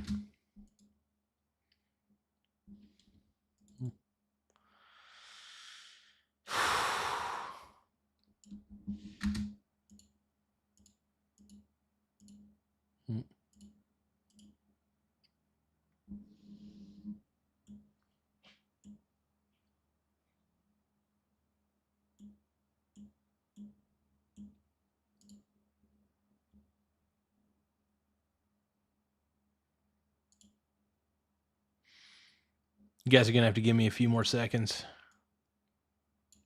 I'm doing a couple SEO tweaks, search engine optimization tweaks to my YouTube channel. Trying to make things a little bit better. Coming up with different descriptions, coming up with a few different hashtags, you know, just kind of polishing up the search engine optimization slightly, ever so slightly. I love it though. I'm a huge when it comes to search engine optimization, dude, I'm such a freaking nerd on that shit, dude. I nerd out, dude. If you wanted to discuss search engine optimization with me, I would sit down with you for hours, bro. I would sit down with you for hours, dude.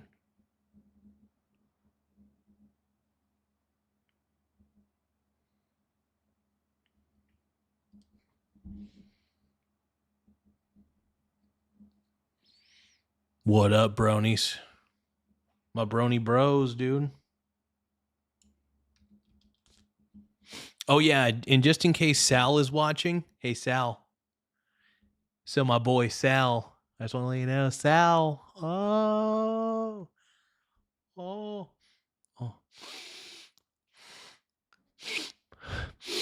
That one's for Sal, dude. I know Sal wants a poster, so Sal just love watching me like freaking pick my nose. I don't mind picking my nose on stream, dude. He acts like I give a shit about that, dude. I love picking my nose on stream, bro.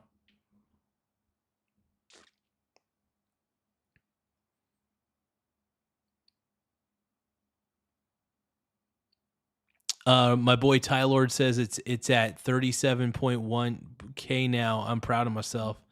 Dude, honestly, you should be, man. Hey, honestly, just making short little funny pieces of content is all you need to do at the end of the day. So if you make short pieces of content that are funny, man, it can go viral pretty quickly. Especially with the fact that you play video games a lot, dude. You play a lot of modern video games, and I play a lot of video games too, but I play all the old shit, dude. I play like all the old school games. And I love it, bro. I love it.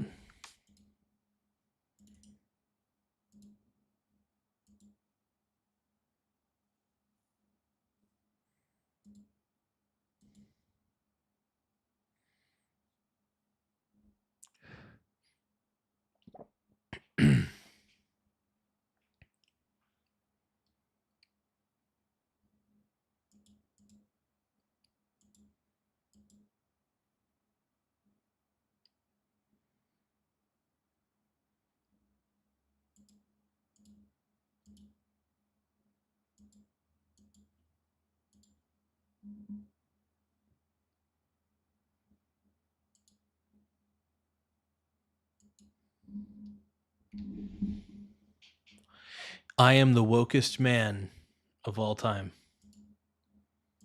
I'm so woke. I'm not really woke.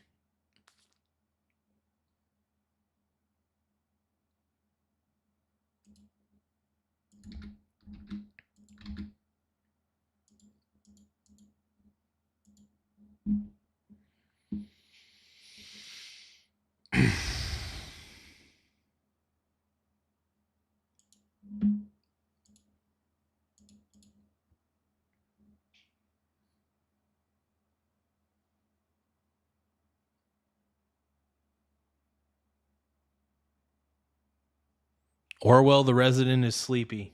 Get some sleep, Orwell. We love you, but you got to get your sleep sometimes, bro. Got to get that sleep, bro.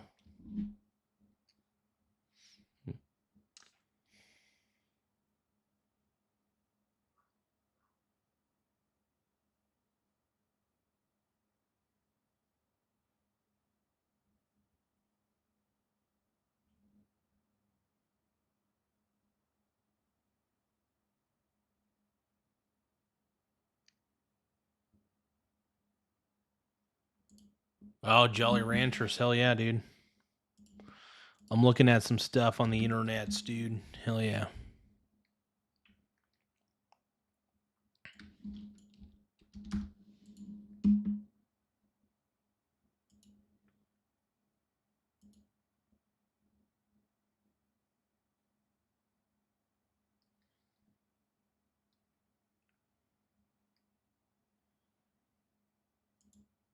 The quail.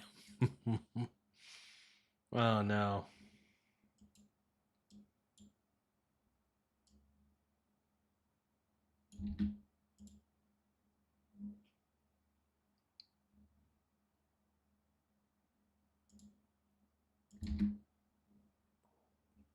Okay, give me a second. We're going to watch the rest of this video. Hold on.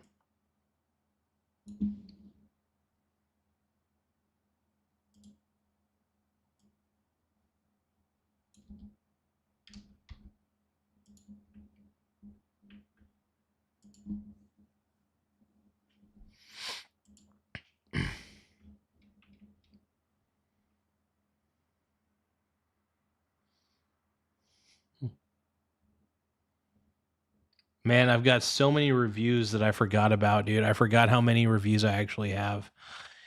This is crazy. It's wild. Scrub Daddy, dude. Oh my God, I love Scrub Daddy, dude. Scrub Daddy is so tight. Oh yeah. Scrub Daddy makes me feel tight, dude. I love this shit, dude. That's what I'm talking about.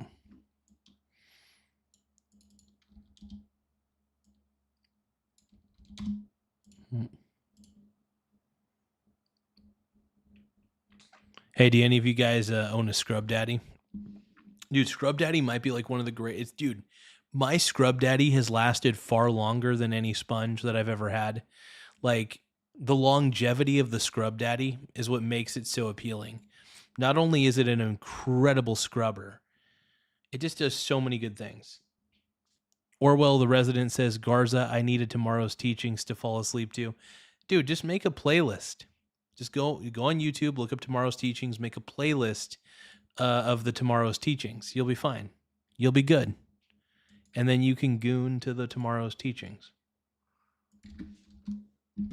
It's as simple as that, dog. As much as I love tomorrow's teachings, by the way. They're mismanaging money. They have no idea how economics works. They're using the money for probably... Oh, yeah. That's the thing about communists that sucks ass, is they really don't understand economics. It pisses me off. Like, you try to explain economics to a communist, and it goes right above their head. Because communists don't get it. One of my favorite quotes is... socialists would stop being socialists if they actually understood economics. I'm serious. I feel like socialists don't understand economics. They really, really don't. If they did, they wouldn't be socialists. And if you say that you're a socialist and you love economics, I think that you're lying to me because you've never read an economics book in your life. If you understood economics, like really understood economics, you would know that socialism is economically one of the most failed ideas in the universe, and that it's actually not a good thing.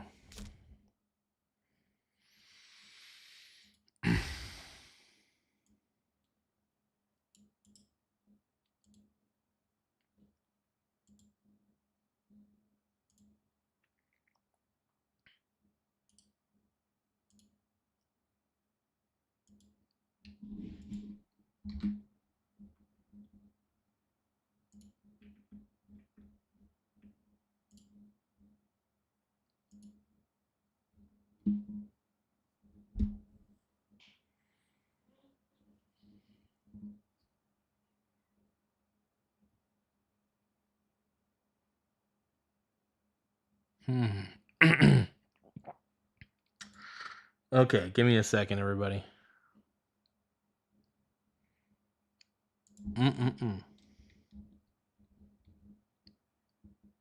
Well, you and me, we can ride on a star. Yeah, I'm getting a few. What I'm trying to do is I'm trying to get a few descriptions squared away. I have to like basically get them in. Let's see. John says generally lazy, worthless idiots want socialism. Exactly. I agree with that wholeheartedly, bro. Like the laziest people I've ever met love socialism. Like they really do. Like lazy people love socialism. It's a pattern, dude. It's a real pattern that I've noticed. And I think the reason that lazy people love socialism is because it's a lazy idea. Redistribution of wealth is actually a very lazy principle. Because you're basically distributing wealth to people who didn't earn it. To people who didn't create anything, to people who didn't do anything. And look, I understand, like, I'm okay with social safety nets existing. I really am. I truly am. But when it comes to like redistribution of wealth, I think the whole concept is absolutely horrifying and disgusting. And I think it's unethical. Plus, when the whole redistribution of wealth thing, you know who's going to take all that wealth? The government. So if you put the government in charge of redistributing wealth, you know what the government's going to do? They're just going to fucking take it. They're just going to enrich themselves. And then they're just going to say, oh, we need a little more money to help all these people. No, you don't. The only mistake is giving the socialist money. That's the only mistake that you're making. I don't know, dude. I get so heated every time I talk about socialism, dude. I get so mad because it's such a bad idea. It's just an idea that really sucks ass. It really does.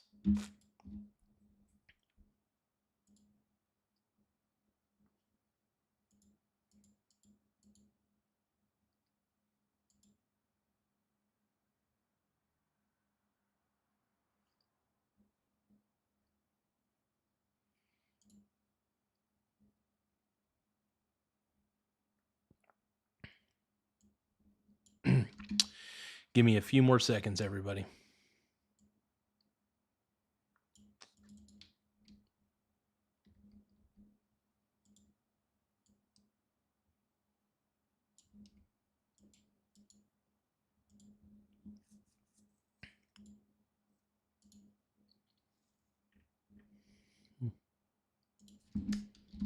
You light the skies up above me, a star so bright you blind me, yeah, yeah. Don't close your eyes, don't fade away. Fraud, waste, and abuse to fund up nonprofits that are more overstaffed than the homeless people they're helping. And that's why you have people like them, millionaires and billionaires, pushing back and saying, no, this is crazy, this is ridiculous, and I'm leaving. That billionaire's tax in California is absurd because if you're making $100,000, but you have a startup and it's had a latest fundraise round at $1 billion, which isn't that much in today's world, and then they want to take $50 million of that, what do? Sell your shares? You're probably a 25-year-old kid out of Stanford who's just closed an awesome funding round, and you're probably only taking home $100,000 because your money is invested in your company. So I went on here, and I didn't mean to, but Brian, I think this is just the absurdity that we don't trust government with our money because Exactly. That's another reason why I think that, first off, the more money that you give the government, the more they're just going to abuse their power. The more they're just going to abuse their power. Seriously. You give the government $1,000, chances are, and if you were to say, hey, government, I'm going to give you $1,000 and I want you to redistribute my wealth, you know what's going to happen? They're going to take $950 of that, keep it for themselves to enrich themselves with, and then they're just going to give $50 and distribute it to everybody else. The problem with redistribution of wealth is it is a very flawed idea because you need some sort of governing body to implement it, and it just doesn't work that way. The government's going to take the majority of your money. They're also going to mismanage that money. So it's really going to nobody except for the people in government. So, yeah, I don't trust the government at all with my money. That's one of the reasons why rich people don't like to pay taxes, is because they don't trust the government because they think the government's stupid as hell. And that's a reasonable assumption because governments over time have been stupid as hell. they never spend it where they do. They never solve the problems that they tell us they're going to do. And therefore, you don't get my money. Dagan, I thought this was interesting. New York's millionaire population doubled since 2010. Okay, so that sounds good. Texas has tripled and Florida's quadrupled. New York's share a millionaire state than it gained from them. Florida and Texas, the biggest recipients of former New Yorkers. The Empire State already led the nation in state and local taxes collected. Per capita collections, $12,495. That is per capita, and it is 78% above the U.S. average. And there's also a story in the New York Post about, speaking of socialism, about there's a plumber who works for the New York City Housing Authority who earned $465,000 a year. So that's socialism. Those are the people who benefit. He might be a millionaire, by the way. Right. Probably is. I mean, here's the... Wait, I just want to finish one thought. Zozo Mondani and his ilk are perfectly happy with millionaires leaving. I got to admit, she is, you know, I actually kind of like this show But I got to admit, she is the most insufferable person on that show. Like, her opinions, sometimes they're spot on. I just don't like her attitude. It's very frustrating. Sometimes she makes some good points, though. I'll give her props on that, but majority of the time she's just being a Karen. And more of them leaving because it means more socialists. It means their power base will increase here. And whether you've got this stream of homeless people who are dangerous, who are living around the block from the Intrepid Museum, they don't care. They don't care about suffering. They don't care about the poverty. They don't care about a guy making almost $500,000 a year as a plumber in the public housing when the actual housing is just like living in a porta-john. They don't care about that. All they care about is their power, and that's it. And control. And very short term. I mean, that's really all that communists give a shit about is their power. And you don't want communists to have power over anybody. I mean, that's just the truth. Because, like I always say, communists tend to abuse power more than anybody because what they have is a very authoritative point of view in everything. So, at the end of the day, I don't trust communists with my money. I don't trust government with my money in general, whether they're communists or not. If you're telling me that you're raising taxes on me, I'll still pay the taxes because I have to, or else you'll do terrible things to me, you know? But I'm not going to like it because I know where it's going and I know it's going to bullshit. And one of the main reasons that Donald Trump and people like Donald Trump get elected is because they're tired of seeing the American people get overtaxed and get nothing in return. It's just the truth. It's a simple fucking truth. And, you know, in times when everybody's lying, the people who are lying at a massive scale are going to make the person who is telling the truth seem like a freaking terrible human being. In times of deceit, the truth will be called a lie. That's the truth.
Give me one more second.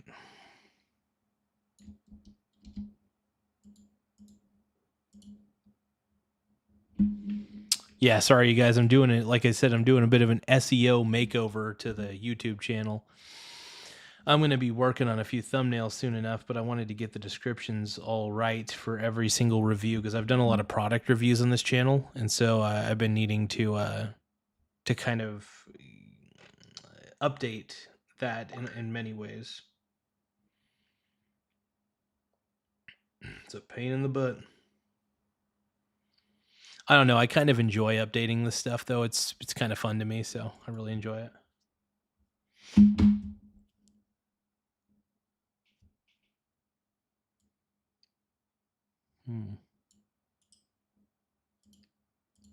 Oh, you guys, make sure you guys tap the subscribe button if you can. The more subscribers we have, the better. It does help the channel grow in more ways than one.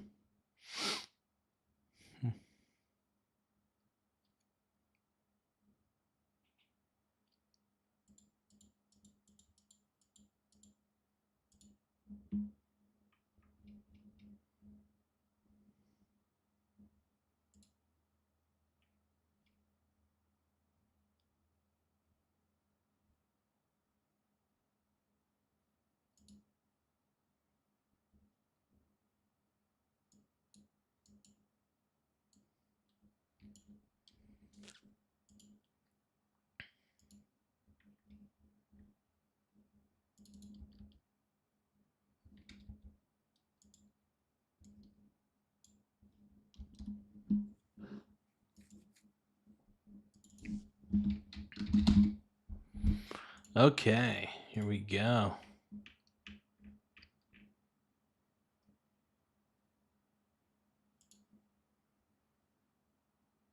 Oh, this one's a good review, actually. I haven't.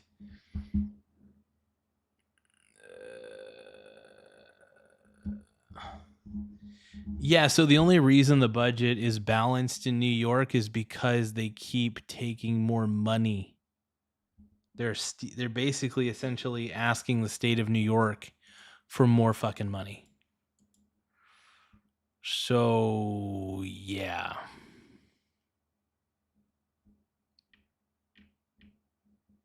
That's the concept we're working with here.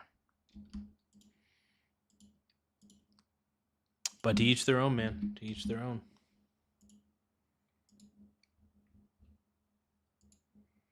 Yeah, you and me, we can ride on a star if you stay with me, girl.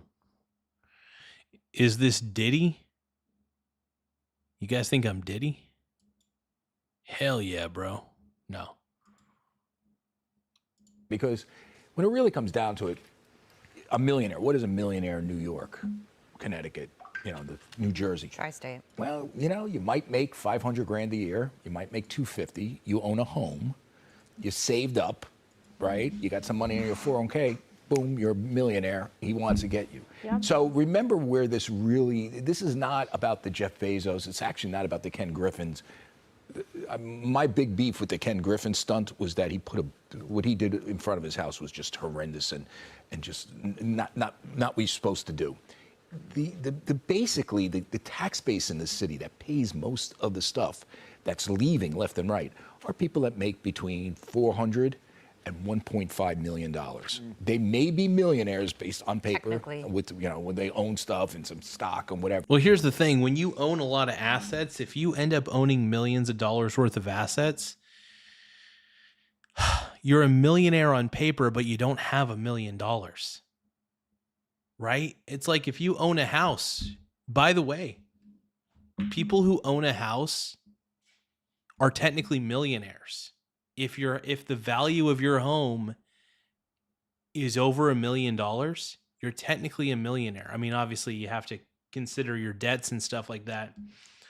But that's, you shouldn't discriminate against somebody just because they have assets that put them over $1 million in net worth.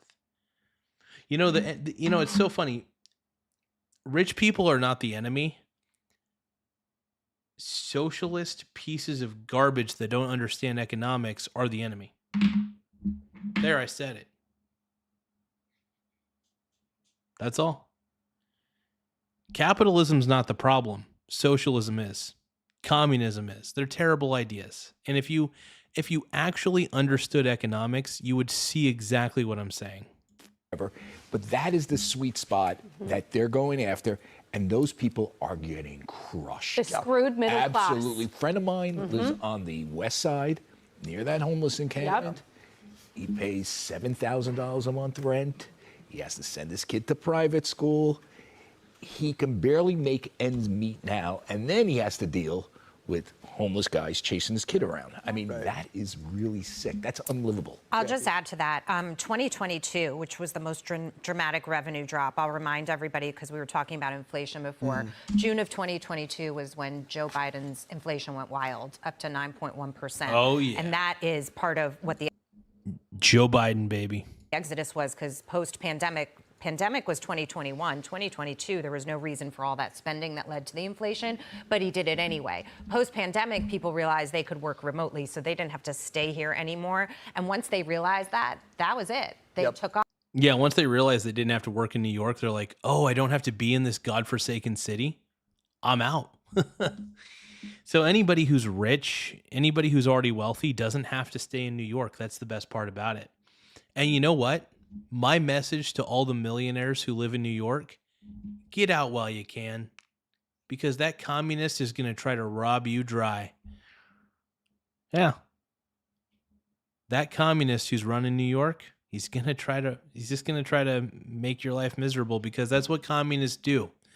Communists hate wealthy people because the only thing that communists have in their soul, in my opinion, is envy. That's all they do is they have envy for what other people have. And they don't focus on their own lives. They just focus on the fact that, oh, somebody worked harder than me. And they did more than me and they got more than me. They don't put two and two together that maybe smart work and hard work, if you combine them, you can actually be kind of wealthy. You may not get to Jeff Bezos level, but that's not the point. Comparison is the joy of is the thief of joy, right? I don't compare myself to those people. I just want to get rich by my standards, right? That's my main focus. Anyway, I could go on and on about that, but I think you guys get the gist of what I'm trying to say.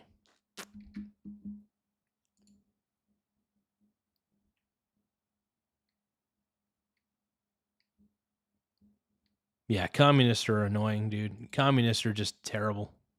So frustrating, dude.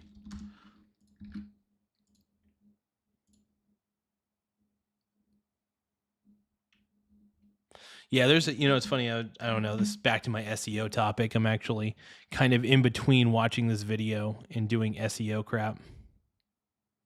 I am pretty happy though to get this SEO stuff out of the way. Like it's definitely necessary.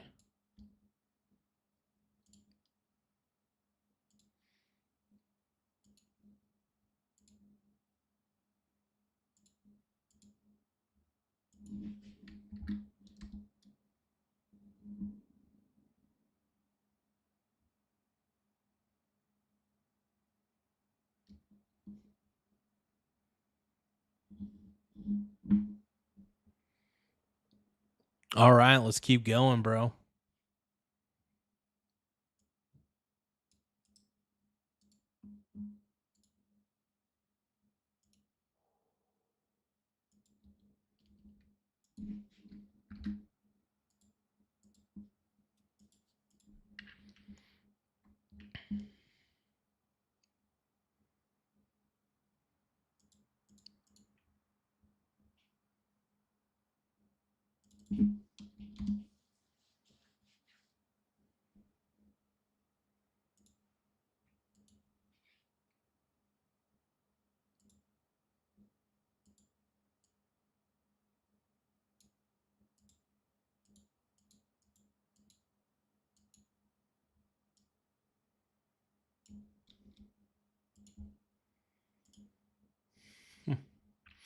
Yeah, it feels pretty good to fix up the SEO, though. I mean, fixing up the SEO on YouTube is not difficult. I do need to revamp some of the thumbnails on a couple of these for sure, but a lot of the thumbnails are pretty entertaining and pretty clickable for a lot of the product reviews that I've done, which is kind of dope. I like it.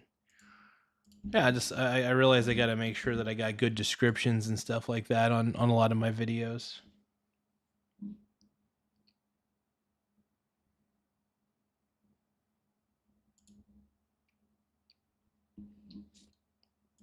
But yeah, working on the SEO of a YouTube page is really not that of all these YouTube videos is really not that difficult. All you need at the end of the day is a good video title, great description, usually 3 sentences or more for the video description does help quite a bit. And then just having 3 relevant hashtags to help index it is always a positive thing. So yeah, I like to have a good description, good title. I mean, in a great thumbnail. I've been really taking my thumbnails seriously on here, so I've been really working on it. But yeah, working on the thumbnails, man, that's been a big deal. Router modem, let's see. Whatever that works. But yeah, in some of these product reviews, I never put a description in the metadata. And having a good description really does wonders. So just having fantastic descriptions in the metadata is really a true benefit. Oh, it's honestly one of the secrets to my success on YouTube was making sure that as many videos as I could had the right metadata in them. So it's a big deal for sure. It really is a big deal.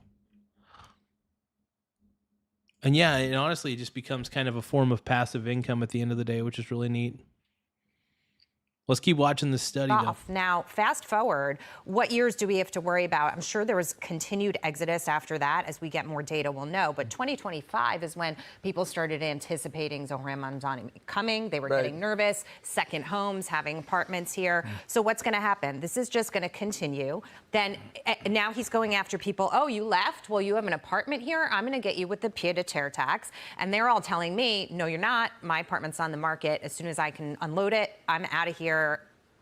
Off paper, like off the grid, not contributing to this lunacy anymore. So once you push all those people out, you're over 1 million, even 1 million to 1.5 million, then everybody else is left. Now, they're not going to stop spending when they realize they don't have enough revenue to be able to hit the targets and the spending that he wants to. They're going to come after everybody else and squeeze you more and more. But I agree with Dagan, and I said this from the beginning. He wants us all to leave so that he can have his socialist base, his voter base here that will continue no matter what, because whatever he gives them is better than what they have.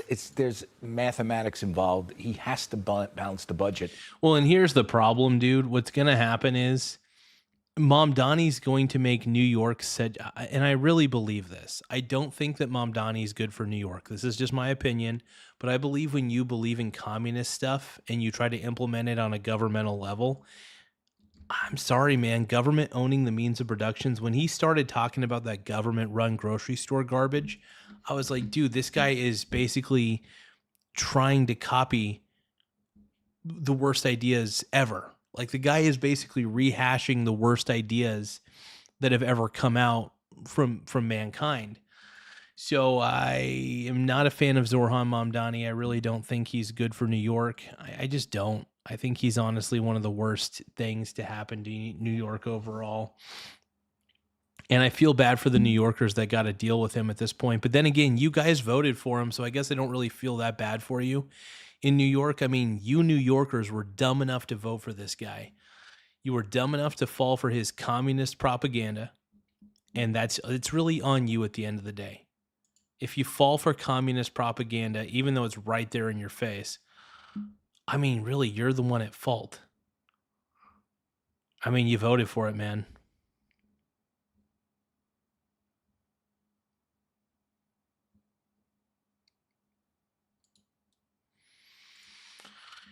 Okay, let's see what else we got here. Yeah, I'm still revamping a lot of the like I said, revamping a lot of the SEO for many of these videos that I've done. It's kind of fun though. I got to admit, I'm having a blast just kind of redoing a lot of the SEO. It's kind of fun. At least I know that I'm adding descriptions to this, and the descriptions at the end of the day end up helping a video search engine optimization on YouTube quite a bit, because it helps YouTube index it and properly let people know what kind of video it is, which is perfect.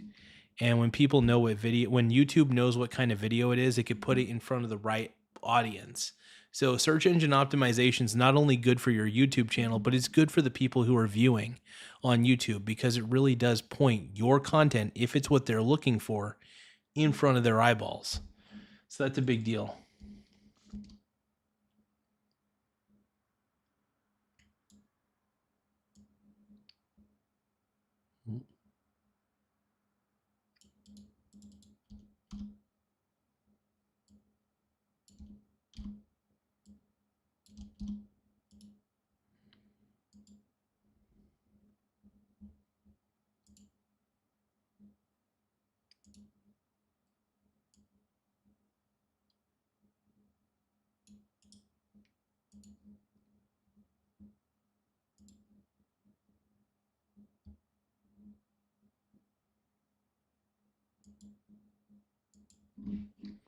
I will say that trickle-down economics is not necessarily a bad thing as long as the government stays out of the way.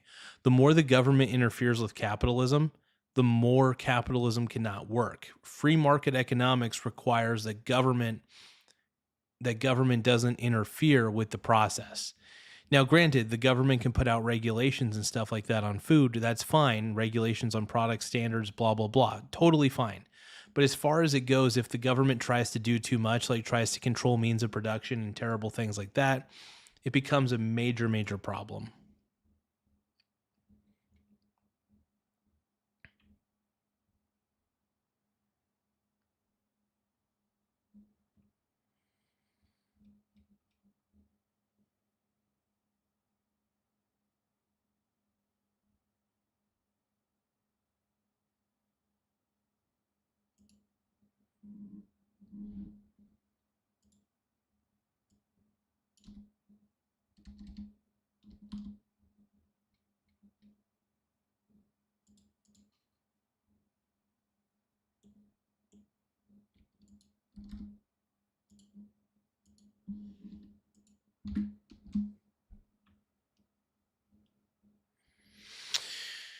Okay, let's see. Yeah, I don't want to stay up too late. In fact, I'm probably going to just end the stream here in just a little bit.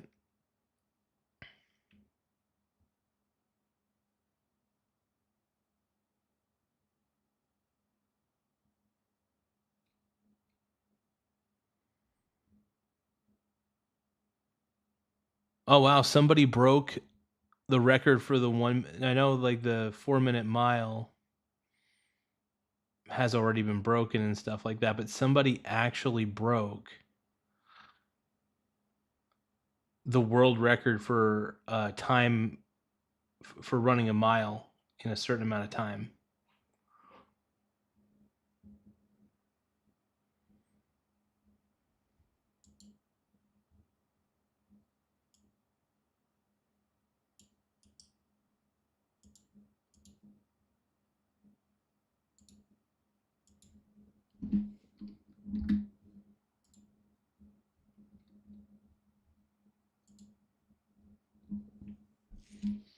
You know what would be funny?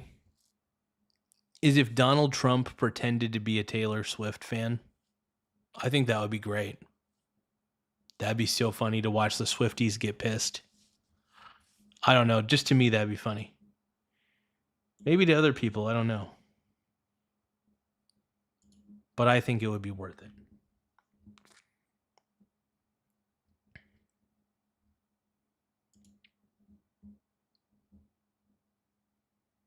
Because the haters gonna hate. And the players gonna play.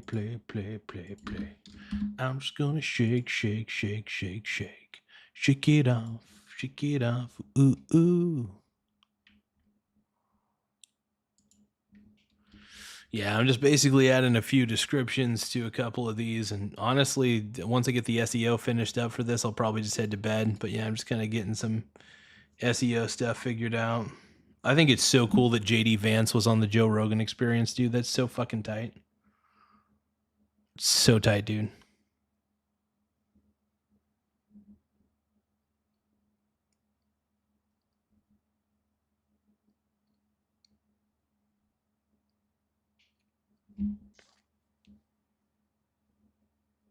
Laugh out loud.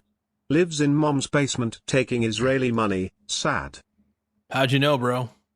Dude. How did you know? Ben9291, how did you know? He's on to me, dude. Ben9291 is on to me. OMG.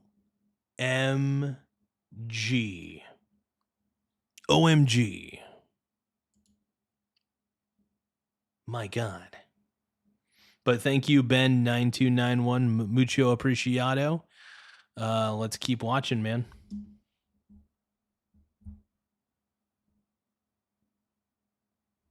This person says, I solved crypto. The secret to getting rich in crypto. You want to know what the secret to getting rich in crypto is? Realize that crypto is a Ponzi scheme and then bet against Bitcoin. It's not financial advice. Talk to a financial advisor. But I love betting against Bitcoin, though. I cannot help myself because I know that Bitcoin's a Ponzi scheme. So every time Bitcoin goes up rapidly, I am slowly betting against it because it is one of the craziest Ponzi schemes I've ever seen in my life. And I enjoy, with a passion, betting against it. It's just my opinion. It is my opinion. Only my opinion. That Bitcoin is a Ponzi scheme. I personally believe it to be a fact. Small wiener gang. But it is my opinion that Bitcoin's a Ponzi. And so the best thing, in my opinion, is to bet against the Ponzi scheme, and that's what I do. And like I said, not financial advice. Talk to a damn financial advisor, bruh. And I do want to say thank you for subscribing to the channel. It looks like we have Sammy Khan. Thank you so much for the Small subscribe. Wiener Gang. Mucho appreciado. Thank you for subscribing to the channel. I love it.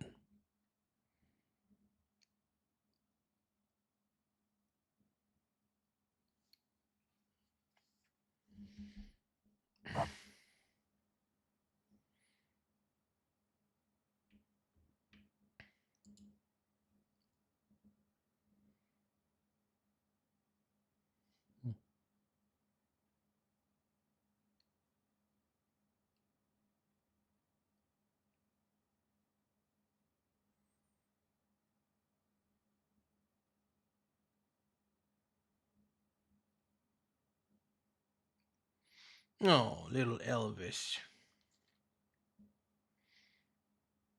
He's so small. I love him, though. He's a great kitty. I love cats, dude. Cats are amazing. And this little Elvis cat is the best. We love our little Elvis.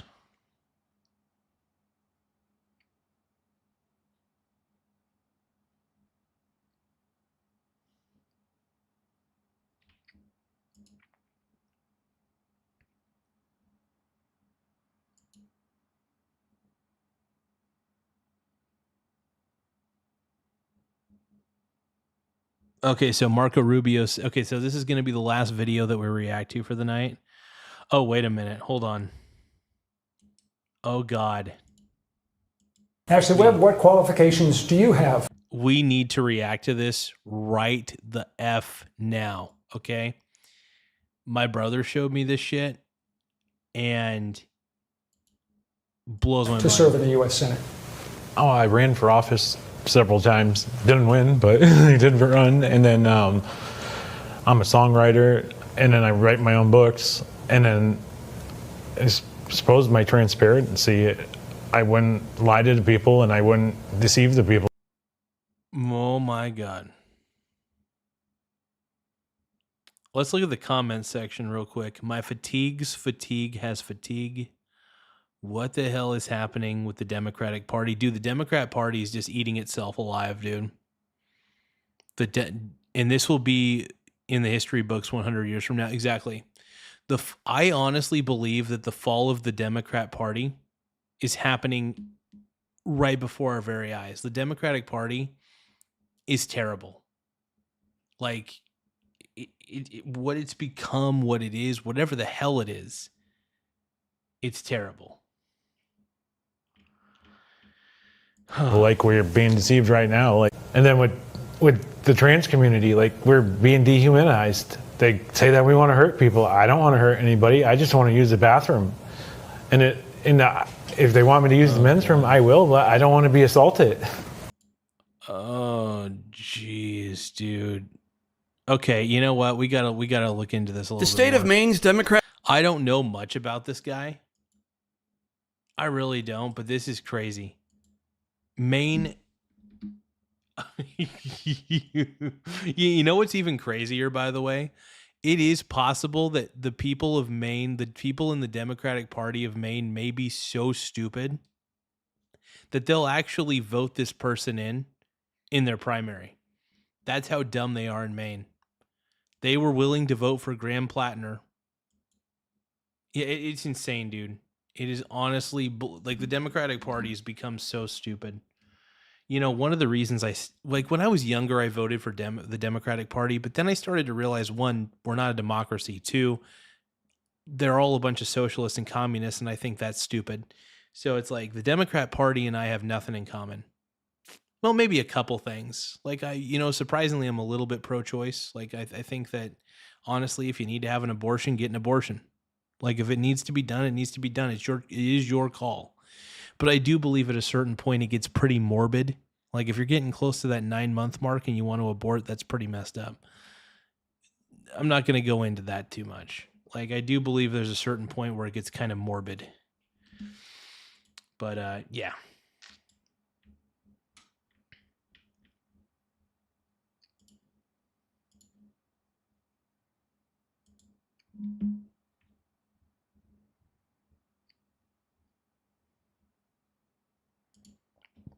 I'm getting a lot of stuff figured out on here, though. I love improving. You know, I'm honestly such a search engine optimization nerd. Like, when it comes to SEO stuff, dude, I am way too much of a nerd for my own good. I can't help it, dude. I just can't help myself, bro. Diet soda. Hell yeah. One more time. Bang, bang, Niner gang. Hell yeah, dude. Yeah, so one thing I realized is I didn't really optimize a lot of these reviews for search engine optimization, and I feel really stupid for not doing that because I'm really missing out on a potential revenue stream by getting this in front of the right people. Because when you get your videos in front of the right people, it works out in the end because YouTube knows, based on your video description, who to get this in front of.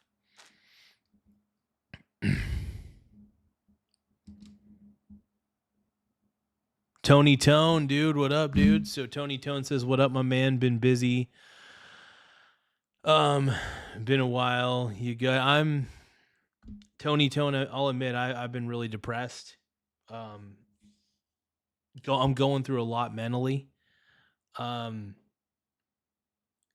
know, I don't know if all of you guys know, but my mom has maybe at most a few days left to live, and she's on hospice. It's been very, very difficult. Extremely difficult to accept, but you know, this was her wish at the end of the throughout all this. And I'll tell you what, man, it's been extremely difficult, and I want to apologize for not live streaming for a while. I know that you guys ultimately understand why I haven't been live streaming, because I've been too, busy making sure my mom's okay and being able to spend more time with my mom before she eventually passes. The time that I'm getting with her, I'm very grateful for. I'm extremely grateful for it. I get to be able to still talk with her. But I don't know when my last day with her is going to be. So I'm just making sure that I treat every day that I'm with her, every day that I'm there, as if it's the last day, because it really very well could be. And it's one of the roughest things, man. But anyway, sorry. And I haven't live streamed in like 13 days because I wanted to have a little bit of a sense of normalcy in my life. I feel like I've just been so on edge, and my mom, she's not in pain right now. You know, she's been taking morphine and stuff like that. She's been getting her morphine, which is great.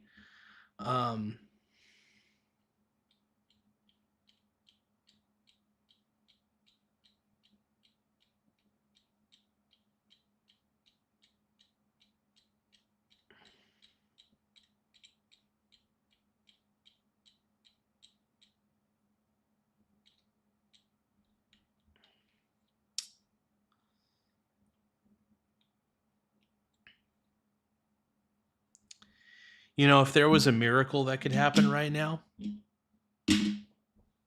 I would take it in a heartbeat.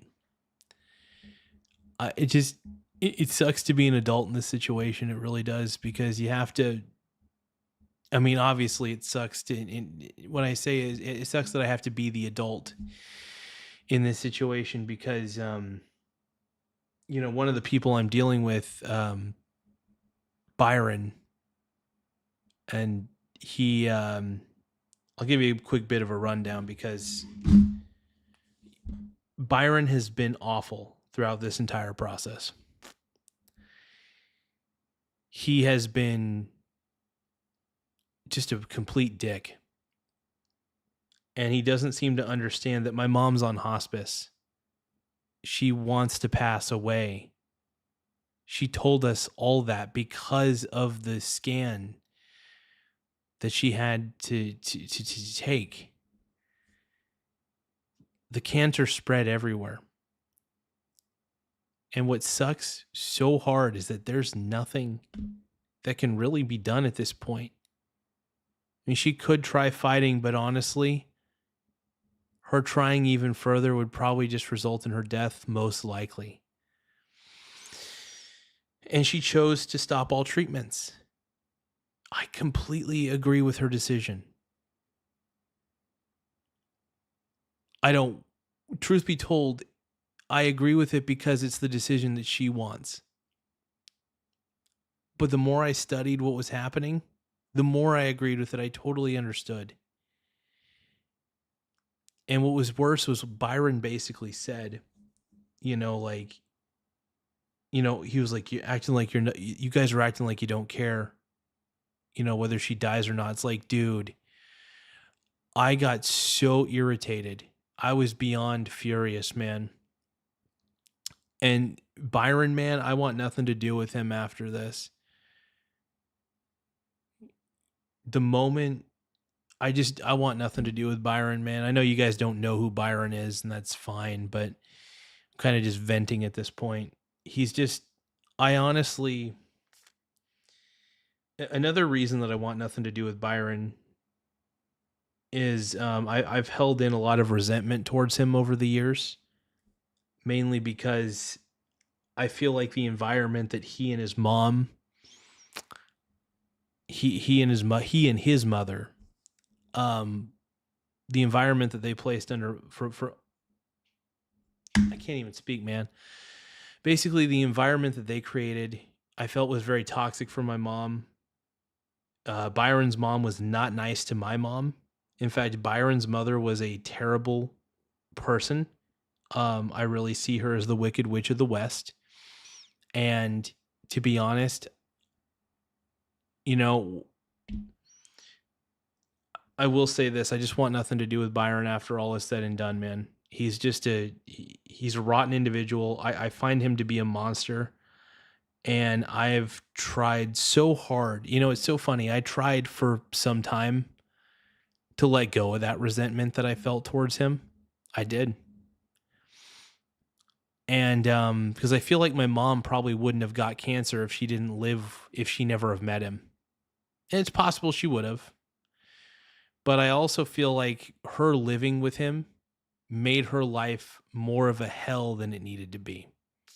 And honestly, telling you guys this right now, it honestly makes me feel better. So yeah, when everything is said and done, I don't ever want to see Byron again. I really want nothing to do with that son of a bitch. Seriously, I want nothing to do with him. Like, I am just... I've never been more sickened by somebody right in my life, dude. Byron's awful. Yeah.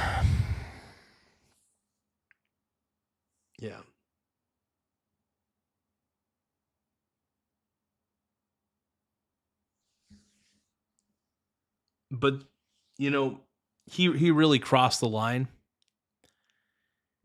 And the fact that he keeps implying that we don't give a shit about her and that we just don't seem to care.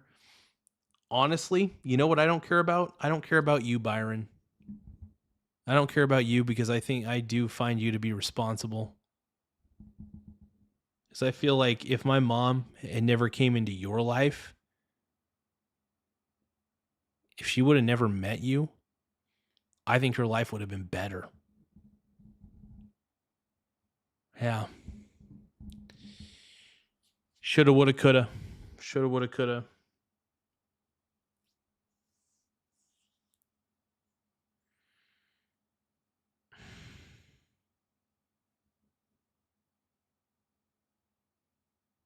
And he's a terrible fucking caretaker, too. He is the worst caretaker. He's not patient in any way. And it's so frustrating. I would almost say it's borderline abusive. I would say it's almost fucking borderline abusive, dude. The way he treats her. I fucking hate him. I really do. I don't like to be hateful. I really don't. But to be honest, Byron, you are terrible. I want nothing to do with you, dude. I haven't told him this directly. But what I'm going to do the moment I basically just limited my contact with him. When I'm there to see my mom. I'm there to hang out with my mom. I basically don't acknowledge Byron at all. I'm sick of him. I'm fucking sick of this dude. He's a freaking tool. He's also a moron. I've fully determined that he's a moron too. But anyway, I digress. The only morons I want to watch right now are the Democrats. Let's take a look. Democratic nominee for Senate, Graham Plattner, recently stepped down, so Democrats are scrambling to find his replacement. Well, look no further. After televised debates, we have found our overwhelming favorite, Ashley Webb. What's going on in this country is not right. This is the face of Maine right here, dude. This is what, and you know what? I'm all about it, dude. I honestly hope that Ashley Webb wins the Democrat primary. I really do. I'm actually serious about this. Like, I think, because honestly, any step in the wrong direction for the Democrat Party it honestly helps the Republican Party look better. Because the more stupid crap that the Democrats get behind, the more the Democrats are going to look like bumbling idiots. So I'm all for this, man. If it makes the Democrat Party look ridiculous, I'm all for it. I really am. I'm completely all for it. With the immigration, and then with the trans community, like, we're being dehumanized. They say that we want to hurt people. I don't want to hurt anybody. I just want to use the bathroom. If they want me to use the men's room, I will, but I don't. Yeah, dude, this actually, I was looking at one of the comments. Is this a Babylon Bee skit is what they said? It's like, dude, it feels like it should be. It's like Bill Maher said back in the day. I think he said this about a few years ago. Bill Maher said that when I got to get my thoughts together, man. When everything you're doing, when everything that you stand for, when all the actions that you're taking seem like something that's out of the Onion headline, out of something written by the Onion, you've got a problem. And the Democrats have gotten behind some of the craziest shit. They've gotten behind the craziest psychos. And it blows my mind. It just really blows my mind. So you know what? We're at a point, man. We're at a point, bro. We're cooked. I think we're cooked as a society. I really do. But let's take a listen. Let's hear Ashley Webb out. Let's do this. I don't want to be assaulted. That is a message of inspiration that all Americans can get behind. You may be asking what qualifications Ashley has to be senator. Oh, I ran for office several times. Didn't win, but I did run. And then I'm a songwriter, and then I write my own books. And then I suppose my transparency, I wouldn't lie to the people, and I wouldn't deceive the. And to be honest, I could see the people who voted for Graham Plattner are probably going to vote for Ashley Webb. I'm just saying. Just saying, bro. We all know this to be true.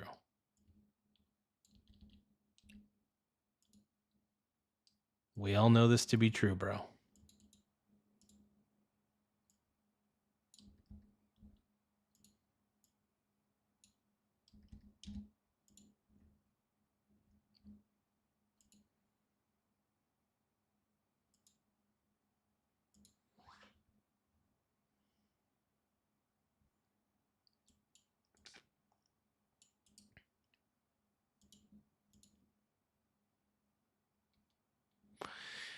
ET is asking, who is that? Is that your long lost cousin? And to that I say, quite possibly. Oh, man.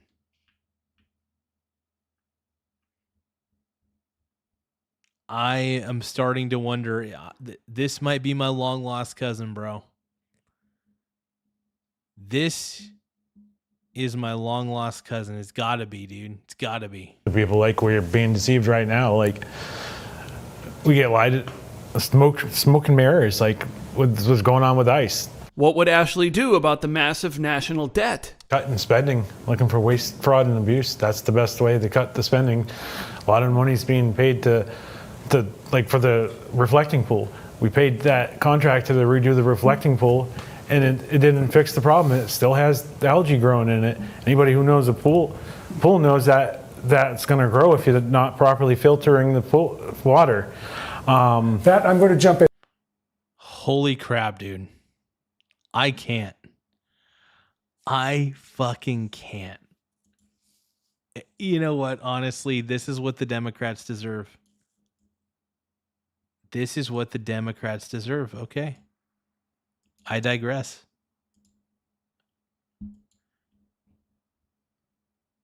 This is what the Democrats deserve. This is great. Oh my God, dude. I mean, this is amazing. It's just truly baffling at the end of the day. Like, it blows my mind. Like, this is so crazy, dude. You gotta be kidding me, man. Yikes. Freaking yikes, bro. Holy crap.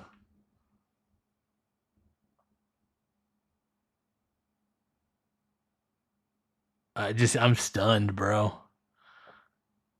I'm stunned. I guess we'll keep going. It's I'm telling you, man, I'm speechless. I'm fucking speechless, bro. Because that is a microscopic amount of money compared to what the federal budget is. When a bill gets passed, sometimes they tack on extra incentives to get senators to vote on these bills. I believe they called it pork bellying. By cutting out the pork bellying from all the bills, I'm sure that would save a lot of money as well, but... Thoughts on... I mean, to some... Actually, you know, what's kind of crazy is that sort of made sense. I'm not going to lie. That actually is...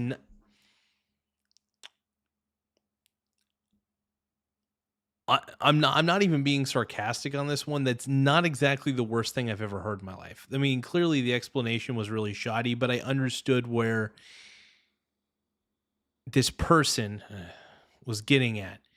So what they're trying to say is this, I'm assuming, is that get rid of all these incentives that make it to where the senators don't get paid just because they vote for it, right?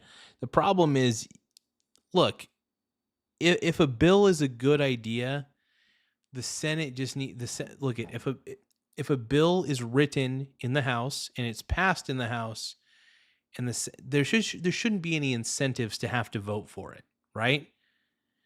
Like you shouldn't give bribes to senators basically through the bill itself.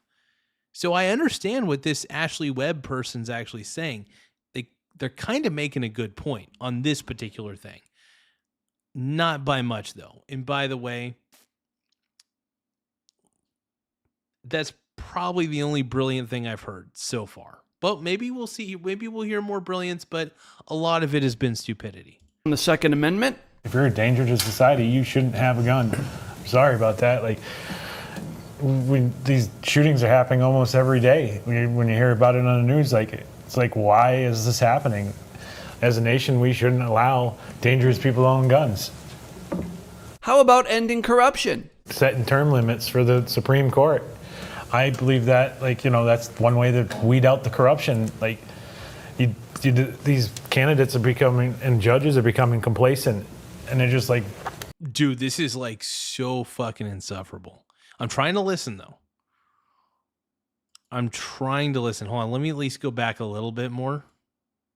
Let me hear this out. One way to weed out the corruption, like, these candidates are becoming, and judges are becoming complacent, and they're just like...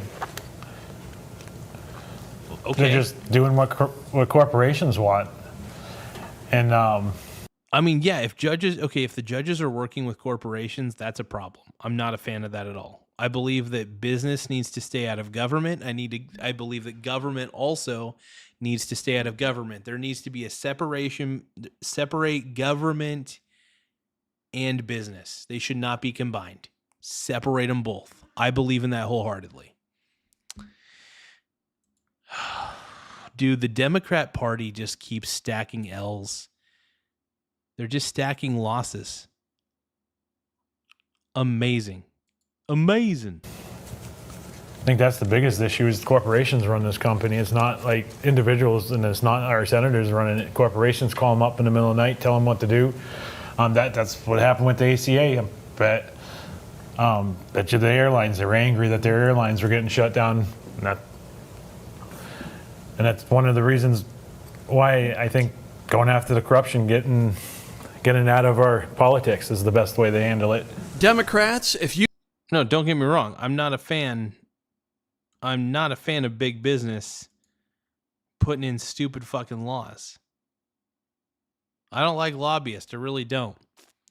I understand that they have some necessity, and I don't think you should completely outlaw lobbyists, but there's got to be a vetting process. I don't know how you do that, but I don't know what the rules are on that, but whatever.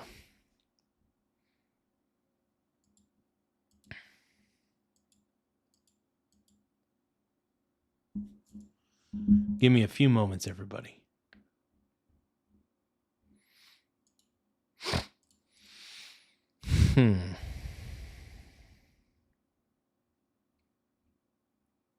I don't know anymore, guys.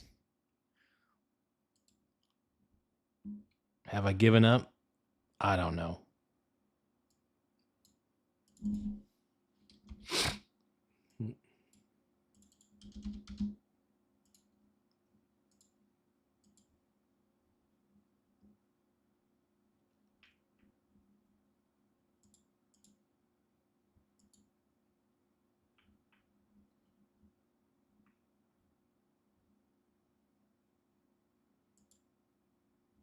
All right, I think I fixed a lot of the SEO stuff, a lot of the SEO problems.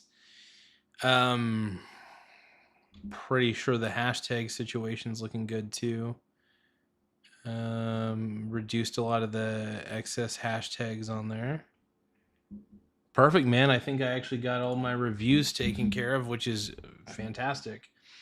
What this essentially is going to do for the search engine optimization, we're getting into the weeds of nerdiness here with SEO stuff. But what this is going to do is it's going to give my channel a little bit of an opportunity. It's going to give a lot of these review videos that I did an opportunity to reach the right audience. And when it gets in front of the right audience, there's going to be a lot of people who click on it, which is perfect. You do not vote for this person. It is clear. You are transphobic. I better vote for him. I don't know how I could vote for him, though I live in Maine.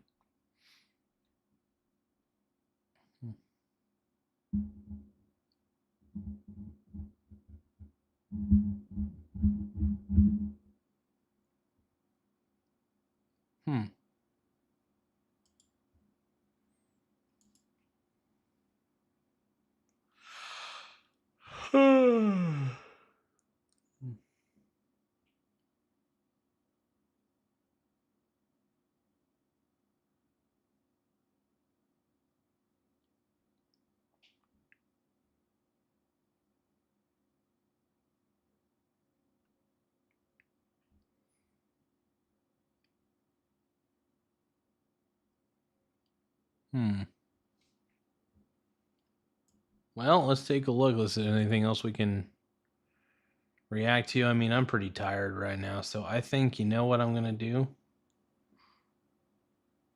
I think...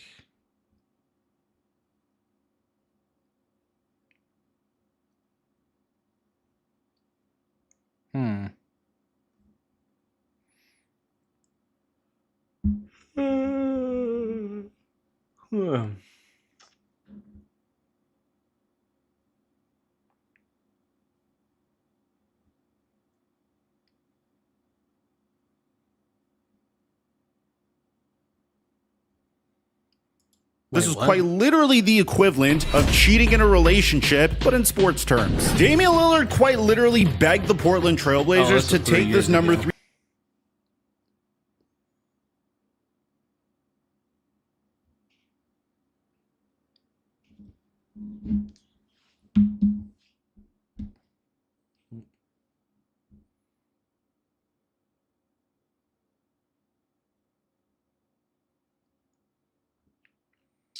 Oh, dude, it's funny. The Art of Pretending to be Stupid by Jordan Peterson. I was talking about that earlier, where sometimes you just have to play the oaf. Sometimes it's better to just act like an idiot, because then nobody tries to expect or anything out of you, and then you just can focus on what you need to do in life. It's very fun to pretend to be an idiot, and I look like a moron. Trust me. So it's very easy for me to do. When you have kind of the face of somebody who looks like he's missing a slight chromosome or something, at least it's easy to kind of get away with acting a little bit dumb. But yeah.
Well, to be honest, I am tired.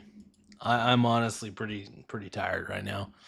So I'll tell you what I'm going to do. I am going to go to bed. I'm just really happy that I got to do a live stream with you guys again. To be honest, with all the crazy stuff going on in my life, I was really wanting to do this with you guys. So I appreciate you guys just, I'm basically what I'm trying to say is I missed you guys. With all the hell that I've been going through, I just kind of miss, reacting to videos and giving my commentary. I kind of do it for the love of the game. Not just kind of, I do it for the love of the game completely. I love reacting to videos and having you guys watch my crazy opinions, and then I love your guys' commentary to my commentary. E.T., I got to admit, man, E.T., you have been especially one of my faves. I mean, all of you guys are amazing. Whether it's Tish, whether it's Annie, whether it's my boy E.T., whether it's my boy Tony Tone, dude. Hey, have a good night, Mr. Tony Tone, by the way. Hey, Kimchi and Pachi, thank you for subscribing. I appreciate it. But yeah, no, I just want to thank each and every one of you guys. I have like the coolest people in the world who watch the show, and really fun people, man. So yeah, Tone, I missed you, bro. Dude, I missed all you guys. I really, like I said, I may not know you guys in real life. Like obviously I know who I know in real life, but the people who frequent this show from all over the globe, mainly in the US, I looked at the demographics for my show, but for most of the people, you guys are all over the place. Some of you guys are on the East Coast. Some of you guys are in the middle of America. And I just want to say thank you, and thank you for being part of this, for being part of this show, for being so supportive, and to be honest, understanding the pain that I'm going through. Thank you for understanding the pain that I'm going through, you guys. I mean it. I'm going through a lot right now. My mom's going through the brunt of it, though. Think about it this way. My mom is the one who's handling all this pain. She's not in pain right now because she's been taking morphine and stuff like that. We got her on morphine and stuff. She's on hospice. And because she's on hospice, she gets the dignity to at least be able to pass with no pain. Small wiener gang. And my God, this has been one of the toughest moments of my life. This has been, thank you for subscribing, by the way, but this has been one of the toughest moments of my life. And I want to thank each and every one of you guys for being part of this, of this show and in my life. Just because I've never seen your guys' faces, or at least I've never seen you in real life, doesn't mean that I haven't grown fond of you guys. Believe you me, I've grown pretty damn fond of a lot of you guys. You guys are really funny. You guys are nice, just kind. I mean, there's some dick bags out there, but I even appreciate the dick bags a little bit. You know? So, thank you all. I appreciate each and every one of you guys. And I'm trying to be happy. I'm trying to be happy, man. I'm trying to be happy for her. Stinson. It's so tough. Because she's passing away, man. And selfishly, there's a part of me that's selfishly just like, I'm not going to be able to see my mom again.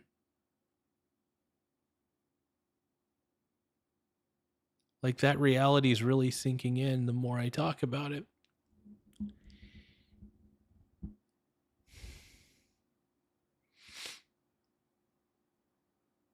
It's tough. But thank you guys for letting me escape reality for a little bit. And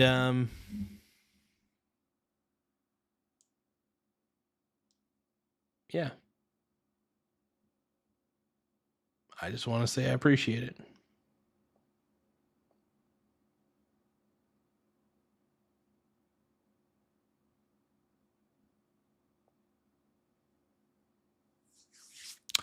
All right. Stinson says, I'm sorry about your loss. I'm sorry that you lost your brother, Stinson. I'm really sorry about that, man.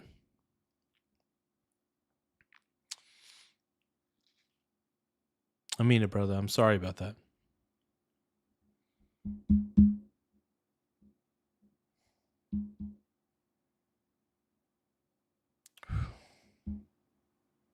I'm not really a religious guy, by the way.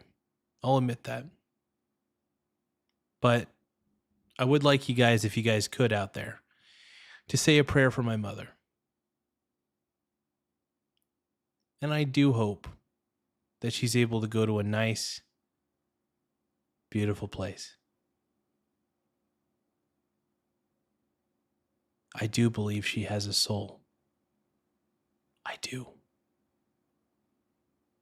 I really do.